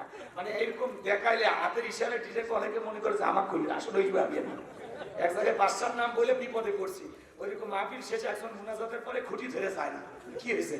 বারবার বাদশার কথা বলেন, আমি তো সেই বাদশা, কি অপরাধ করছে হুজুর এতগুলো মানুষের মধ্যে আমার নাম বললেন? তাহলে বিপদ ভাই। রাখ রুহানি সন্তান, আল্লাহু আকবার বলবেন না? এই সময় বাজান গো আমার, নবীজির অপমানে যদি না কাঁদে তোমার মন, মুসলিম নয় তুমি মুনাফিক, নবীজির দুশমন। কথা বলে ঠিক কিনা? ফ্রান্সের লোকেরা রাসূলের কার্টুন প্রদর্শন করলো, নাকটা বেঁকা করে দিয়ে মুখে কয়েকটা দাড়ি দিয়া দেয়ালে দেয়ালে কার্টুন ঝুলাই রাখছে, বলে ইনি মোহাম্মদ, জোরে কন্যা ওযুবিল্লাহ। আমার নবী কি দেখতে কার্টুনের মতো?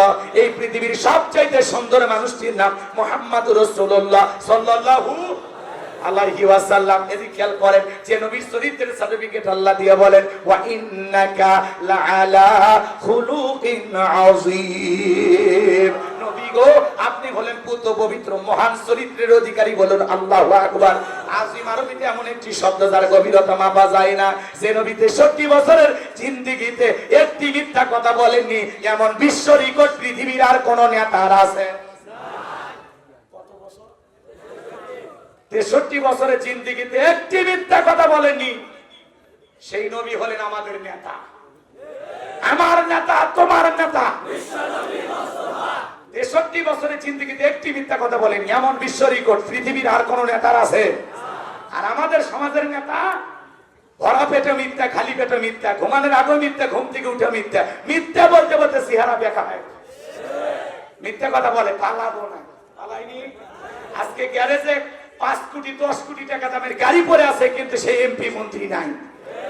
হারুন আঙ্কেলের রিসর্ট পরে আছে, কুত্তে ঘুরতেছে, হারুন আঙ্কেল নাই। এমপি মন্ত্রীরা বড় বড় কথা বলতে আছে আছে, মন্ত্রীরা সব কোথায় গেল, এমপিরা সব কোথায় গেল, কোথায় কাদের কাকা, ওদের সারা দেশটা বড় লাগে ফাঁকা ফাঁকা।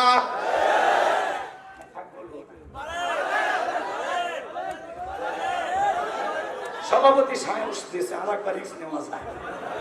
বলবো বলবো, পালাবো না,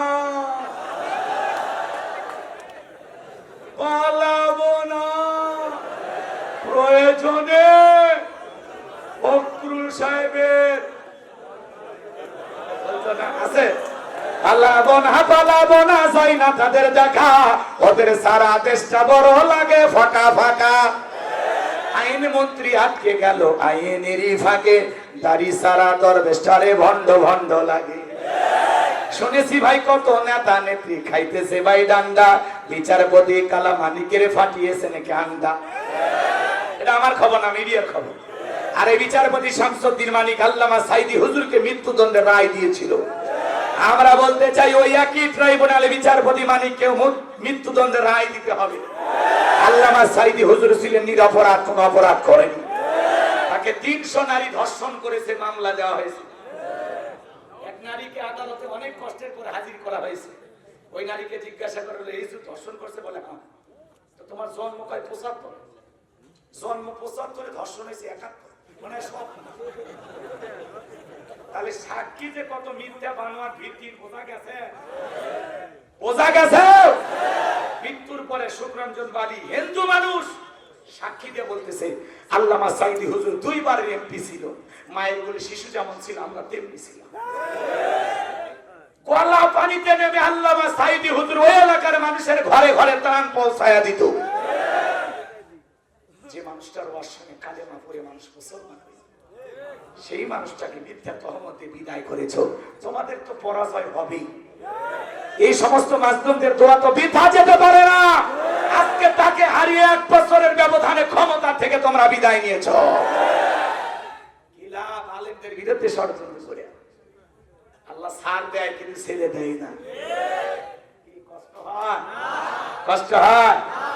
এই বিচারপতি শামসুদ্দিন মানিক বাংলাদেশের 116 জন আলেমের তালিকা করে দুদকের কাছে জমা দিয়েছিল। আমার মতো গাইবান্দার বক্তার রোল নাম্বার ছিল 23। সিরিয়ালে আমার নাম্বার কত? 23। আপনারা চেনেন না, ওরা জানে মালটা কি। ওদের নজরে আমরা ঠিকই পড়ে যাই। কথা কথা আমার 2টা ওয়াজ ভুল করেছিল, একটা বৈশাখ নিয়ে আর একটা আমি বলেছিলাম ধর্ম যার যার উৎসব সবার। এই স্লোগান মুসলমান দিতে পারে না, এটা কুফরি স্লোগান, ঈমান ধ্বংস করা স্লোগান। ধর্ম যার, উৎসব তার, যার ধর্মের উৎসব তার কাছে। এখানে আরো বিস্তারিত কথা বলেছিলাম, কিন্তু ওইদিকে আজকে আলোচনার বিষয়টা আলাদা। সে আলেমদের তালিকা করেছিল, আজকে আলেমরা তালিকা করার আগে ভিতরে ঢুকছে। কথা কথা ঠিক কিনা? এই পিছনে কে কথা বলে?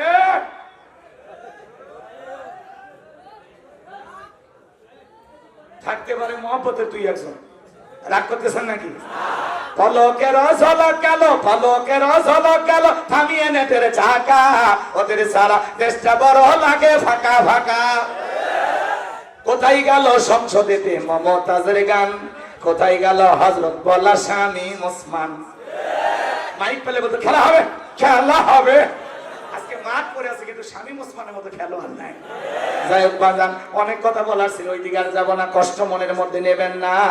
আমার নবীজির কার্টুন প্রদর্শন করে তাম পৃথিবীর মানুষের আন্দোলন করে বলল, এই ফ্রান্সের জালেমেরা যদি কার্টুন প্রদর্শন বন্ধ না করো, পৃথিবীর মানচিত্র থেকে ফ্রান্সকে আমরা মুছে ফেলবো।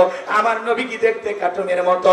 এই পৃথিবীর সবচাইতে সুন্দর মানুষটির নাম মুহাম্মদ রাসূলুল্লাহ সাল্লাল্লাহু আলাইহি সাল্লাম। নবীকে গালি দেবে যারা, অবৈধভাবে দুনিয়াতে জন্ম হয়েছে তারা। যারা নবীকে গালি দেবে তাদের জন্মের ঠিক নাই। কথা বোঝেন না? ছোট্ট একটা দলিল দেই, কষ্ট হচ্ছে আপনাদের। বিশ্ব নবীকে গালি দিয়েছেন ওলীদ বিন মুগীরা, অকাত্য ভাষায় নবীকে গালিগালাজ করতেছেন। আল্লাহ তাআলা আয়াত নাযিল করে বলেন, উতুল্লিম বাদা যালিকা জানিম। নবী গো, এই ওলীদ বিন মুগীরা আপনাকে গালি দেয়, কারণ হলো এ হলো পিতৃ পরিচয়হীন জানোয়ার সন্তান, একটা বাস্টার্ড, এর জন্মের ঠিক নাই। ওলীদ বিন মুগীরা আরবের মানুষ, আরবি বোঝে। বাড়িতে যা বলতেছে, মা বিশ্বনবী আমাকে বলেছেন উতুল্লিম বাদা যালিকা জানিম, আমি নাকি পিতৃ পরিচয়হীন জানোয়ার সন্তান। ছেলেটা বৈধ না অবৈধ জানে কি? ফ্যাক্টরির মালিক, তার মানে তার মা। তার মা মনে মনে ভাবতেছে এই গোপন তথ্য নবী জানলো কেন? নবী তো জানতেন না, নবীকে জানিয়ে দিয়েছেন তিনি কে? এইবার ওলীদ বিন মুগীরার মা বলতেছে, বাবা আমারও বয়স হয়ে গেছে, আমি মিথ্যা কথা বলবো না, যা বলবো সত্য। তোর বাবা ব্যবসা বাণিজ্যের কাজে এতটাই ব্যস্ত, তোর বাবা ব্যবসা জানে, টাকা আছে, কিন্তু তোর মায়ের মন বোঝে না। সারাদিন ব্যস্ত থাকে, আমার সময় দেয় না। সে যে কেন আসে না কিছু ভালো লাগে না। এবার আসুক, তারে আমি মজা দেখাই। দেখবেন ভাইয়েরা যখন বাইরে থাকে, এলাকায় দেবর আমদানি কমে না বাড়ে, ওরা বাড়ির আশেপাশে ঘুরু ঘুরু করে আর গান গাই, ভাবি ভাইয়া তোমার বর, আমি যে দেবর, ভেবে দেখো ভাবি কার কত দাবি, ভাই গেছে মালয়েশিয়ায়, আমি তো দেশে আসি। ভাবি হলো ডিজিটাল ভাবি, মডার্ন ভাবি। দেবরের কথা শুনে পাগল হয়ে গেছে, বলে তুমি শুধু এই কথা বলো, তোমার ভাই তো কিছু বলে না। দেবরেরা এমন রোমান্টিক দেবর হয়ে গেছে, ভাবিকে চান্স পাইলে বলে, ভাবি আপনার যে চেহারা দেখে মনেই হয় না যে আপনার বিয়ে হয়েছে। বিয়ে না হলে ভাবি ডাকিস কারে বদমাইশ। ভাবি যদি নেককার দিনদার আবেদা সালেহা মুমিনা হইতো, ডেকে বলতো কুল্লিল মুমিনিনা ইয়াগুদ্দুনা মিন আবসারিহিম। আল্লাহ বলেন মুমিন পুরুষের দৃষ্টি থাকবে নিচের দিকে। দেবর রে, আমাকে দেখার অধিকার তোর ভাইয়ের আছে, তোর জন্য আমাকে দেখা জায়েজ নাই, ঘর থেকে বের হয়ে যা। মা বোন যারা ওয়াজ শুনতেছেন, মা দুইটা পুরুষ হইতে সাবধান, 2 কিলোমিটার দূরে থাকবেন। একটা দেবর আর একটা দুলা ভাই, এরা হলো মৃত্যু তুল্য, বিষাক্ত সাপের চাইতেও ভয়ঙ্কর। আজকে আমাদের দেশে পরকীয়ার কারণে দেশটা শেষ হয়ে গেল। আমার সোনার দেশটা খাইছে রে পরকীয়া প্রেমী। আজকে বরগুনা, এই বরগুনার মানুষেরা, এই বরগুনার মেয়েরা, বরগুনার কিছু কিছু মেয়ে বেঈমান। বরগুনার মিন্নি রিফাতের কথা শুনেছেন? আমি বরগুনার আর একটা মেয়ের পরকীয়া প্রেমের একটা ফেসবুকে পোস্ট করলাম, আমি তো পরে অবাক হয়ে গেলাম। একটা ছেলে, আরে তার বউ এতটা পরকীয়ার পাগল, 4 বছরে ফুটফুটে কন্যা সন্তান আছে ফেলাইয়া, স্বামীকে দাম দেয় না, স্বামীর পরিবারকে মূল্যায়ন করে না। ছেলেটা বারবার বোঝানোর চেষ্টা করেছে, কিন্তু মেয়েটা মাঝে মাঝে এর হাত ধরে ওর হাত ধরে পালিয়ে পালিয়ে বেড়ায়। কথা বলে ছেলেটাকে মিথ্যা মামলা হামলা দিয়ে অনেকবার ফাঁসাইয়া নির্যাতন জুলুম করে কয়েকদিন জেলও খাটাইছে। 6 লাখ টাকা দিয়ে সমাধান হয়েছে। সেই ছেলেটা তারপরে ফিরে পাইতে চাইছিল যে আমার মেয়েটার কারণে তার স্ত্রীকে আমি, আমার স্ত্রীকে আমি আমার কাছে চাই, কিন্তু না, পরিশেষ হয় নাই, বাধ্য হয়ে ডিভোর্স করেছে। আজকে সেই স্ত্রীর কারণে নিজেকে সে একটা ভুল সিদ্ধান্ত নিয়ে আত্মহত্যা করে মারা গেছে। ছেলেটার নাম তন্ময়।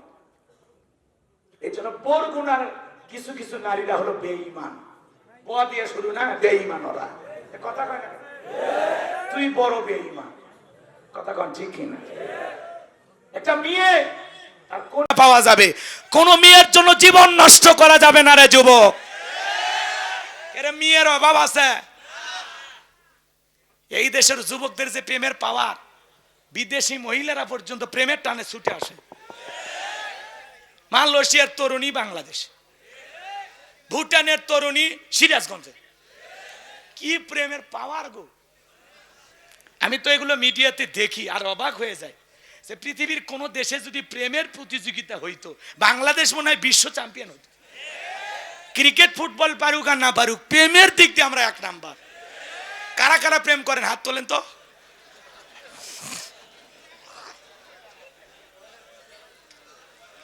কষ্ট হয় আপনাদের, কষ্ট হয়। এজন্য এই যুবক, খবরদার কোন মেয়ের কারণে জীবন নষ্ট করা যাবে না। বিয়ের আগে কোনো অবৈধ সম্পর্ক করা যাবে না। কাউরে দেখে ভাল লাগছে আর বাপরে প্রস্তাব দাও, তোমার বাপক সাথে নিয়ে যা, মুরব্বী মিলে প্রস্তাব দাও যে আঙ্কেল আপনার মেয়েকে ভাল লাগছে। মেয়ে তো বিয়ে দিবেন, আমি জামা হিসেবে খারাপ না, ছোটখাটো একটা চাকরি করি, চেহারা একেবারে খারাপ না, ওই সাকিব খানের ছোট ভাই আর কি, বিয়ে হয়ে যায়, কথা কয় না। কিন্তু ওই যে উল্কি ভুলকি উকি ঝুঁকি এতিমের মতো কলেজ স্কুল ছুটি হবে আর তুমি তাকায়া থাকবা, এটা করা যাবে না। আল্লাহ যুব সমাজকে হেদায়েত দান করেন। একটু জোরে বলেন আমিন, আর একটু জোরে বলেন আমিন। তাহলে পরকীয়ার কারণে আজকে 1000 পরিবার ধ্বংস হয়ে যাচ্ছে। ফুটফুটে সন্তান, আরে 2 বাচ্চার মা, 4 বাচ্চার মা, একটা বুড়ে কালা পুরুষের হাত ধরে চলে যায়।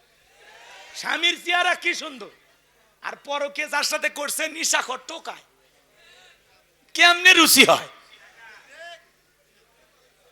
পরকিয়া করে স্বামীরে কম্বল চাপা দিয়ে মারিয়ে পরকে প্রেম করে, স্বামীর লাশ খাটের তলে রাখে, ওপরে ওই ছেলের সাথে নষ্টামি করে। হাই রে মহিলা রে, এদেরকে আল্লাহ হেদায়েত দান করুক। খালি দোষ মহিলার না, পুরুষেরও আছে, কথা কম। হ্যাঁ, এক হাতে তালি বাজে না। তোমরা যে কত ভালো ওইটা আমি বুঝি, রাগ করেন না। আল্লাহ যুব সমাজকে হেদায়েত দান করুক, জোরে বলুন আমিন। আল্লাহ গো, এই পরকীয়ার নামের মহাপাপ থেকে, ভাইরাস থেকে, এই জঘন্য গুনাহ থেকে আল্লাহ আমার দেশের সমস্ত মানুষকে হেফাজত করুন, জোরে বলুন আমিন। বরগুনার যেই ছেলেটা জীবন দিয়ে গেল, 4 বছরের নিষ্পাপ কন্যা সন্তান দেখে বড় মায়া লাগে। আরে ছেলেটা কত আফসোস নিয়ে মারা গেল। ফেসবুকে লিখেছে, বাবা আমি তোমারে ভালোবাসি কোনোদিন বলতে পারি নাই, মা আমি তোমারে ভালোবাসি বলতে পারি নাই, আমার 2টা বোন আছে, আমি ভাই হিসাবে ব্যর্থ, তোদের কোনোদিন 2টা কিছু কিনে দিতে পারি নাই।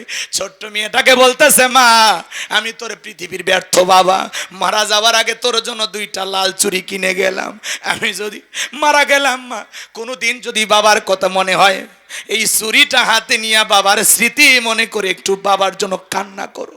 এই ছেলেটার পুরো ফেসবুকের স্ট্যাটাস দেখে আমার বুকটা ফেটে গেল বাজান। কতটা ব্যথা পাইলে, কতটা আঘাত পাইলে একটা মানুষ নিজের জীবনের ওপর এইরকম সিদ্ধান্ত নিতে পারে। এই জন্য নারীদেরকে বলবো, মা আর যাই হোক, কোন পুরুষের জীবন নিয়ে আপনারা খেলবেন না, কোন ছেলের মন ভাঙবেন না, কাউরে কষ্ট দিবেন না মা। আল্লাহ যেন নারীদেরকে হেফাজত করেন, জোরে বলুন আমিন। এই স্টার জলসা জি বাংলা ধ্বংস করছে সোনার বাংলা। আমার ভাইয়েরা, লম্বা করার সুযোগ নাই, আমি নিয়ত করেছিলাম অল্প সময়ের মধ্যে শেষ করে দেব, কিন্তু রাতের 1:20 কখন বেজেছে আমি নিজেও জানি না। রাগ করতেছেন আপনারা বাজান, আর কষ্ট না দিই বাজান। এ যুবক, তোদের পায়ে হাত অনুরোধ করে বলে যাই, ওয়াল্লাযীনা হুম লিফুরুজিহিম হাফিজুন, নিজের যৌবনটাকে সংযত রাখা, নিজের যৌবনটাকে কন্ট্রোল করবা, বিয়ের আগে অবৈধ কোনো প্রেম ভালোবাসা করবা না। আল্লাহ এই দেশের সমস্ত যুব সমাজকে হেফাজত করুন, জোরে বলুন আমিন। ওলীদ বিন মুগীরার মা বলতেছে, বাবা তোর বাবা ব্যবসা বাণিজ্যের কাজে বাইরে ঘোরাঘুরি করতো, মনের উতালা ভালোবাসা কারে দিয়ে মিটাবো, বাড়ির আশেপাশে তোর চাচা ঘুরঘুর করতেছিল, তার সাথে ভালোবাসা বিনিময় করেছিলাম, তার ফলে তোর জন্ম হয়েছে। নবী যে তথ্য দিয়েছে 100% সত্য, তোর বাপ তোকে জন্ম দেয় নাই, তোরে জন্ম দিয়েছে তোর চাচাই। কথা কি বুঝতে পারতেছেন? আজও পৃথিবীর জমিনে বাজান বিশ্ব নবীকে গালি দেবে যারা, বুঝবেন ওরা হালাল জাদা না, ওরাও হলো। পৃথিবীর 228টা রাষ্ট্র নিয়ে গবেষণা করা হল, গবেষণা করা হলো ফ্রান্সের মানুষেরা কেন নবীজিকে গালি দেয়। এইবার গবেষণায় বের হয়ে আসলো ফ্রান্সের মহিলারা বিয়ের আগেই বাচ্চা জন্ম দেয়। এজন্য ভাইয়েরা বুঝে নেবেন, আমার নবীর ইজ্জতে আঘাত দিয়ে নবীকে অসম্মান করে বাজে ভাষায় কেউ যদি কুরুচিপূর্ণ মন্তব্য করে, বুঝে নেবেন তার জন্মের ঠিক নাই। তুমি আমার বাপকে গালি দাও সহ্য করব, মাকে গালি দাও সহ্য করব, আমারে গালি দাও সহ্য করব, আমার দলকে গালি দাও সহ্য করব, কিন্তু বিশ্ব নবী আমাদের কলিজার টুকরা নবী, নবীকে কোনো বেঈমান যদি গালি দেয়, কুরুচিপূর্ণ কথা বলে, ইজ্জতে আঘাত দেয় কথা বলে, নবীর ফ্যামিলি নিয়ে বাজে কথা বলে, ওই নাস্তিক বেঈমানের বুকের উপরে সইরা জিব্বা টান দিয়ে সিরে কুকুরকে খাওয়ায় দেব। নবীজির অপমান মেনে নেওয়া হবে না, হবে না। নবীজির ইজ্জত রক্ষা করার জন্য কারা কারা জীবন দিতে প্রস্তুত, হাত তুলে দেখান। লিল্লাহে তাকবীর, লিল্লাহে তাকবীর। আমরা হরাম রসুল সেনা ভয় করি না, লিল্লাহে তাকবীর। নবীজির আদর্শ মেনে আমরা যেন জীবনটা পরিচালনা করতে পারি। লাকাদ কানা লাকুম ফি রাসূলিল্লাহি উসওয়াতুন হাসানা, তোমার যেন উত্তম আদর্শ আছে রসুলের জীবনের ভিতরে। রসুল হলেন আমাদের মডেল, আমাদের আদর্শ। আমার ভাইয়েরা, সেই নবীকে কেউ গালি দিলে আমরা মেনে নেব না, নবীজির অপমান সইবে না রে মুসলমান। মনে থাকবে, মনে থাকবে। অনেক কথা বলার ছিল, আর কথা সামনের দিকে না বাড়াই। বক্তা শ্রোতা সবাইকে আল্লাহ পাক কঠিন কিয়ামতের ময়দানে রসুলের হাতে হাউজে কাউসারে পানি পান করার তৌফিক দান করুন। কি কি কি হয়েছে?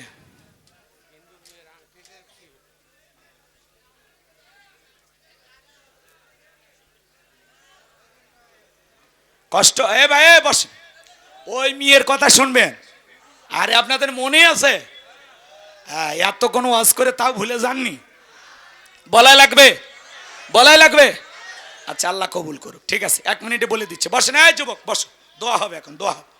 তবে যারা বই নেবেন গাড়িতে গেলে পাবেন, মুনাজাতের পরে মঞ্চে পাবেন ইনশাল্লাহ। আমি এখান থেকে আবার 20 গ্রাম যাবো, অনেক দূর, ওখানে কাল দিনের বেলায় প্রোগ্রাম আছে। আপনারা দোয়া করবেন। এখন মানে উন্মুক্ত পরিবেশ হওয়ার কারণে প্রোগ্রামের অনেক চাপ, একটু দোয়া করবেন। আমি যে কথাগুলো বলেছি এখান থেকে কি হেদায়েতের উদ্দেশ্যে একটা কথা আমল করা যাবে তো ইনশাল্লাহ? অনেক কথা বলেছি, একটা কথা হলে আমল করবেন। কিছু না আমল না করলেও অন্তত নামাজের ব্যাপারে পারবেন তো ইনশাল্লাহ? নিয়মিত নামাজ পড়বেন, এতটুকু অনুরোধ। আল্লাহ রসুলের রুহুটা বের হয়ে যাবে সে সময়। আমার নবী বলতেছেন আসসালাত আসসালাত, ও আমার উম্মতেরা নামাজ নামাজ। রসুল জীবনের যে শেষ কথাটা বলে গেছেন সেটা আমরা পালন করতে পারবো তো ইনশাল্লাহ? আল্লাহ কবুল করেন। এইবার শোনেন, যারা টাকা দিচ্ছেন দেন, আল্লাহ সকলে দান কবুল করে। এখনো অনেকে দান করতেছে। সকলেই দরুদ ইব্রাহিম পড়েন। আর 1 মিনিট ওই মেয়ের কথা বলতেছি। মা বোন যারা বসে আছেন, মা তেমন কিছু বলতে পারি না, যতটুকু বলেছি আমল করে চলার চেষ্টা করবেন। 1 নাম্বার নামাজ, 2 নাম্বার রোজা, 3 নাম্বার স্বামীর খেদমত, 4 নাম্বার ফরজ পর্দা। এই 4টে আমল সঠিকভাবে করলে 8টা জান্নাতের দরজা আপনাদের জন্য খোলা। আল্লাহ কবুল করেন, জোরে বলেন আমিন। এবার মেয়েটা শোনেন, জেলেরা নদীতে মাছ ধরছে, এলাকার সবচেয়ে ধনী ব্যক্তি ছিল উনি। কথা বুঝছেন? কথা কয় না কেন? তো মানুষ বড় মাছ পালে গরিবের বাড়িতে নিয়ে যায় না, বড় লোকের বাড়িতে। হাজি অ্যাডভোকেট আব্দুল খালেক সাহেব মোটামুটি টাকা পয়সা আছে, একটা বড় মাছ পেলে তার বাড়িতে নিয়ে যাবে না? হ্যাঁ, উনি কিন্তু বাজারে গেলে অনেকে জোর করেও দেয়, আরে হাজি সাহেব নিয়ে যান তো, টাকা দেওয়া লাগবে না। মানে জানে যে এই মানুষ মারিয়ে খাবি না, সিটিং বাস্টার মানুষ বাকি দেয় না, কিন্তু যারা সহজ সরল এরকম জোর করেই দেয়। কথা কয় না ভাই? রাগ করতেছেন আপনারা? তো এইবার জেলেরা মাছটা নিয়ে আসছে। ওই হিন্দু বেচারা মাছটা কেনার পরে মেয়েকে বলতেছে, মা মাছটা সুন্দর করে কাইটা রান্না করো। মেয়েটা এবার বিসমিল্লাহির রহমানির রহিম বলে মাছটা কাটা শুরু করছে। কি বলে? কথা কয় না? এখনকার মা বোনেরা বিসমিল্লাহ বলে তরকারি কোটার সময়। কথা কয় না কে? ওই স্টার জলসা জি বাংলা রিমোট চালু করে ওই টেলিভিশনের সিরিয়ালের দিকে তাকায় আর তরকারি কোটে। এজন্য রান্নার স্বাদ নাই, লবণ দিতে ভুলে যায়, হলুদ দিতে ভুলে যায়। স্বামী যখন খাইতে বসে রাগ করে তখন বলে, হ এমন এক দোকানের হলুদ দিয়েছেন 1 চামচ দিছি তাও রং হয় না। এতে কিন্তু ওই পাগলি দেয়নি। কথা কন নাকি আপনারা? আগেকার মা বোনেরা চুলাতে আগুন লাগানোর সময় বিসমিল্লাহ পড়ছে, তরকারি করতে বিসমিল্লাহ পড়ছে, আল্লাহর নামে জিকির করছে, তরকারি করছে। কি স্বাদ, মনে হয় লোক চাইটিয়ে খাই। আর এখন রান্না করে অর্ধেক খাই, অর্ধেক প্লেটে ফেলে দেয়। তখন বলে কি ব্যাপার খাচ্ছ না? এই ঘুম ঘুম ভাত তো ভিতরে ভাত যাচ্ছে না। মিশা কথা কওয়া লাগে, উপায় আছে। কেমনি বলি যে তোর তরকারি খারাপ, তখন বলবি সারা দেশে মানুষের বাড়ি খায়া খায়া আমার তরকারি ভাল লাগতেছে না, তখন আবার বিপদ ঘটে যাবে। কথা কন ঠিক কি না? রাগ করতেছেন আপনারা? এই জন্য মা বোন যারা বসে আছেন, মা শুনে যান, শুনে যান। মেয়েটা বিসমিল্লাহ বলে মাছটা কোটা শুরু করছে। এইবার মাছ করতে করতে মাছের নাড়ি ভুড়ির ভিতরে পাইছে কি? আংটি। কি পাইছে? কি পাইছে? এবার ধুইয়ে মুছে বিসমিল্লাহ বলে পকেটে রেখে দিছে। বাবা খাওয়া দাওয়া শেষে বলতেছে, মা বাচ্চার সে আংটিটা কোথায়? মেয়েটা বিসমিল্লাহ বলে আংটিটা বের করে দিয়েছে। বাবা তখন বলতেছে, অসম্ভব, অসম্ভব, আমি নিজের হাতে এই আংটি নিয়ে যায় নদীতে ছুঁড়ে মারছি, এই আংটি পাইলা কোথায়? তখন বলতেছে, বাবা আপনি ষড়যন্ত্র করেছেন আমাকে বিপদে ফেলার জন্য, আর আমি এমন এক আল্লাহর ইবাদত করি, আল্লাহ তার বান্দা বান্দিকে বিপদে ফেলে তামাশা দেখে না। ওয়ামাকারু ওয়ামাকার আল্লাহ আল্লাহু খায়রুল মাকিরিন। আপনি ষড়যন্ত্র করেছেন আমাকে বিপদে ফেলার জন্য, আল্লাহ কৌশল করে তার বান্দিকে বাঁচানোর জন্য ওই মাছের পেটে আংটি পাঠিয়ে দিয়েছে। আল্লাহু আকবার বলেন। এই কথা শোনার পরে তার বাবা বলতেছে, যেই ধর্মের এত পাওয়া, হ্যাঁ একটা আংটি আমি নিজের হাতে ফেলে দিলাম, সেই আংটি ঘর পর্যন্ত আল্লাহ পৌঁছায়া দিল। অবশ্যই সে আল্লাহর অনেক শক্তি, আমি আর অন্য ধর্ম পালন করব না। বাবা মা পরিবারের সবাই কালেমা পড়ে মুসলমান হয়ে গেল। চিৎকার মেরে বলুন সুবহানাল্লাহ। ওয়া আখিরি দাওয়ানা আনিল হামদুলিল্লাহি রাব্বিল আলামিন। আল্লাহুম্মা আমিন। রব্বানা যালামনা আনফুসানা ওয়া ইল্লাম তাগফির লানা ওয়া তারহামনা লানাকুনান্না মিনাল খাসিরিন। কৈজুরিয়া বাজারে কেন্দ্রীয় জামি মসজিদ প্রাঙ্গণে ঐতিহাসিক বার্ষিক 16তম ইসলামী জালসার আজকের প্রোগ্রামের শ্রদ্ধাভাজন সভাপতি হাজী অ্যাডভোকেট মোহাম্মদ আব্দুল খালেক সাহেবকে কবুল করো। আল্লাহ তাআলা আজকের মাহফিলের প্রধান অতিথি ডক্টর এম.এ. মহিত সাহেবকে আল্লাহ কবুল করো। বিশেষ অতিথি হিসেবে যাদের নাম আছে আল্লাহ কবুল করো। আলোচনাকে ধন্য করেছেন আলহাজ হযরত মাওলানা আব্দুল আল মামুন সাহেবকে কবুল করো। আলহাজ মাওলানা মোহাম্মদ জয়নুল আবেদিনকে কবুল করো। হযরত মাওলানা মোহাম্মদ তৌহিদুল আলম আনসারীকে কবুল করো। হে আল্লাহ তাআলা, দীর্ঘ সময় কোরআন এবং সুন্নাহর আলোকে বাস্তবতাকে সামনে রেখে কথা বলেছি, বক্তা শ্রোতা সবাইকে এই কথাগুলোর উপরে আমল করার তৌফিক দিয়া দাও রব্বুল আলামিন। আমরা যারা হাত তুলে ধরেছি, অনেকের মা নাই বাবা নাই, ইয়েতিম বানায় কবরে চলে গেছে, জনম দুঃখী মা বাবার কবরে আর সবটুকু পৌঁছায়া দাও। পিতা মাতার কবর জান্নাতের বাগান বানায়া দাও। রব্বির হামহুমা কামা রাব্বায়ানি সগীরা, ওয়া রব্বির হামহুমা কামা রাব্বায়ানি সগীরা। আত্মীয় স্বজন যারা কবরে চলে গেছে মাফ করে দাও, কবরগুলো জান্নাতের বাগান বানায় দাও। পিতামাতা যাদের বেঁচে আছে আল্লাহ সুস্থতার সহিত নেক হায়াত দান করো। আল্লাহ তাআলা আজকের মাহফিলের সভাপতি, আল্লাহ তাআলা তোমার গোলাম, অনেক বছর আগে বাবাকে হারিয়েছেন। আল্লাহ তাআলা তার বাবার কবর জান্নাতের বাগান বানায় দাও। তার বাড়িতে খাইলাম বসলাম, আল্লাহ আমার যে মা বোনেরা কষ্ট করে রান্না করেছেন আল্লাহ তাদেরকে সুস্থতার সহিত নেক হায়াত দান করেন। তার পরিবার খাস রহমত বরকত নাজিল করেন। কলিজার টুকরা সন্তানদেরকে আল্লাহ দ্বীনের জন্য কবুল করে নেন রব্বুল আলামিন। তার কলিজার টুকরা ভাইয়েরা দোয়া চেয়েছেন, অনেকে দোয়া চেয়েছেন, আল্লাহ যার যা মনের বাসনা পূরণ করে দেন। আজকের মাহফিলে নগদে বাকিতে যত মানুষ টাকা পয়সা দান করেছে আল্লাহ সকলে দানগুলো কবুল আর মঞ্জুর করে নাও। এ দানের বিনিময়ে কঠিন কিয়ামতের ময়দানে তোমার আরশের নিচে ছায়া দান করিও আল্লাহ। আল্লাহ মাগরিব থেকে পর্যন্ত যত উলামা ইকরাম কথা বলেছে, গভীর রাত আল্লাহ তোমার এই হাজার হাজার বান্দাগুলো সারা রাত যদি বলতাম যাইতো না। আমি 12:30টার কথা বলে এখন রাত্রি প্রায় 1:30, 1 ঘন্টা সময় বেশি নিয়ে কথা বলেছি, তারপরে তোমার গোলামেরা চলে যায় নাই। যারা কোরআনের মহব্বতে আল্লাহ কোরআন শোনার জন্য এতগুলো সময় ব্যয় করলো, আল্লাহ সূরা কাউসার থেকে যে আলোচনা করেছে এর উপরে সবাইকে আমল করা তৌফিক দাও আল্লাহ। সবাইকে 5 ওয়াক্ত নামাজি বানায় দাও, মসজিদমুখী বানায় দাও আল্লাহ। আল্লাহ কোরআন সুন্নাহর হেদায়েতের নূর দিয়ে আমাদের অন্তরগুলো আলোকিত করে দাও। আল্লাহুম্মা ইহদিনাস সিরাতাল মুস্তাকিম, আল্লাহুম্মা ইহদিনাস সিরাতাল মুস্তাকিম, হাসবুনাল্লাহু নি'মাল ওয়াকিল, নি'মাল মাওলা ওয়া নি'মান নাসির। আল্লাহ আজকের দোয়াকে কবুল করে নাও আল্লাহ। মসজিদ কমিটির সভাপতি, সেক্রেটারি, অন্যান্য দায়িত্বশীল যারা আছে কবুল করেন। মসজিদের খাদে মুসল্লি ভাইদের কবুল করেন। এলাকাবাসীর উপর খাস রহমত বরকত নাজিল করেন। এই গ্রামের আশেপাশে যত কবরস্থান আছে আল্লাহ সমস্ত কবরবাসী কবরে আযাবগুলো মাফ করে দেন, কবরগুলো জান্নাতের বাগান বানায় দেন আল্লাহ। আমার কলিজার টুকরা যুবকদেরকে দ্বীনের জন্য কবুল করো আল্লাহ।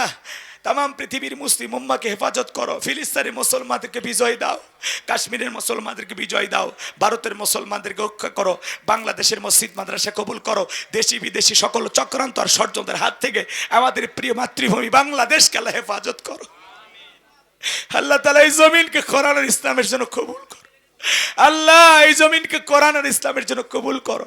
কোরআন দিয়ে দেশটা পরিচালনা হয়েছে এমন দৃশ্য চর্মচোখে একবার দেখার সুযোগ করে দাও। মিডিয়ার ভাইদেরকে কথাগুলো সঠিকভাবে প্রচার করার তৌফিক দাও। যারা আলেমদের ওয়াজের পাশে নারীদের ছবি লাগায়, বিকৃতি করে আমাদেরকে ভুলভাবে উপস্থাপন করার চেষ্টা করে, আল্লাহ সে সমস্ত মিডিয়ার ভাইদেরকে আপনি হেদায়েত দান করেন। আল্লাহ হেদায়েত দান করেন। যদি তারপরে এরা আলেমদেরকে বিকৃতি করার চেষ্টা করে, আল্লাহ কঠিন কিয়ামতের ময়দানে আপনি তাদের বিচার করবেন। আল্লাহ আমি বারবার তাদেরকে সংশোধন করার চেষ্টা করেছি। আল্লাহ হেদায়েতের মালিক তুমি, আল্লাহ তাদেরকে অন্তরে ভয় ঢুকায় দাও। আল্লাহ তাদেরকে আপনি সঠিক বুঝ দান করেন। আল্লাহ মিডিয়ার ভাইদেরকে কথাগুলো সঠিকভাবে প্রচার করা তৌফিক দেন। আল্লাহ তাদের রোজগারে আপনি বরকত দিয়ে দেন। আল্লাহ দূর দূরান্ত থেকে যারা ছুটে এসেছে সবাইকে নিরাপদে বাড়ি পর্যন্ত পৌঁছার তৌফিক দান করেন। সবাইকে আপনার রহমতের চাদরে আবৃত করুন। জীবনে কোনোদিন শাহজাদপুর সিরাজগঞ্জের মানুষের সাথে আর যদি দেখা না হয়, এই মুখগুলো জান্নাতের সিঁড়িতে পরিচয় করে দিও। আল্লাহ আমার সভাপতি মহোদয়কে কবুল করো, তার পরিবারকে কবুল করো। সুবহান রাব্বিকা রাব্বিল ইজ্জাতি আম্মা ইয়াসিফুন ওয়া সালামুন আলাল মুরসালিন ওয়ালহামদুলিল্লাহি রাব্বিল আলামিন। আল্লাহ আমরা জানা অজানা ছোট বড় গোপন প্রকাশ্যে অনেক গুনাহ করে ফেলেছি। যদি আমাদের গুনাহের দিকে তাকাও, জাহান্নাম ছাড়া কোনো উপায় হবে না। আল্লাহ তুমি রহমান, তুমি রহিম, তুমি বড় ক্ষমাশীল। আল্লাহ আমাদের সবাইকে তুমি মাফ করে দাও। আল্লাহ আমাদের সবাইকে তুমি মাফ করে দাও। আল্লাহ তুমি যদি মাফ না করো আমরা কার কাছে যাব? দুনিয়ায় ফকির একটা দরজা, ভিক্ষা না পাইলে আরেকটা দরজায় যায়। তুমি যদি ফিরায় দাও আমাদের যাওয়ার আর কোনো জায়গা নাই। আল্লাহ আমাদেরকে তুমি মাফ করো।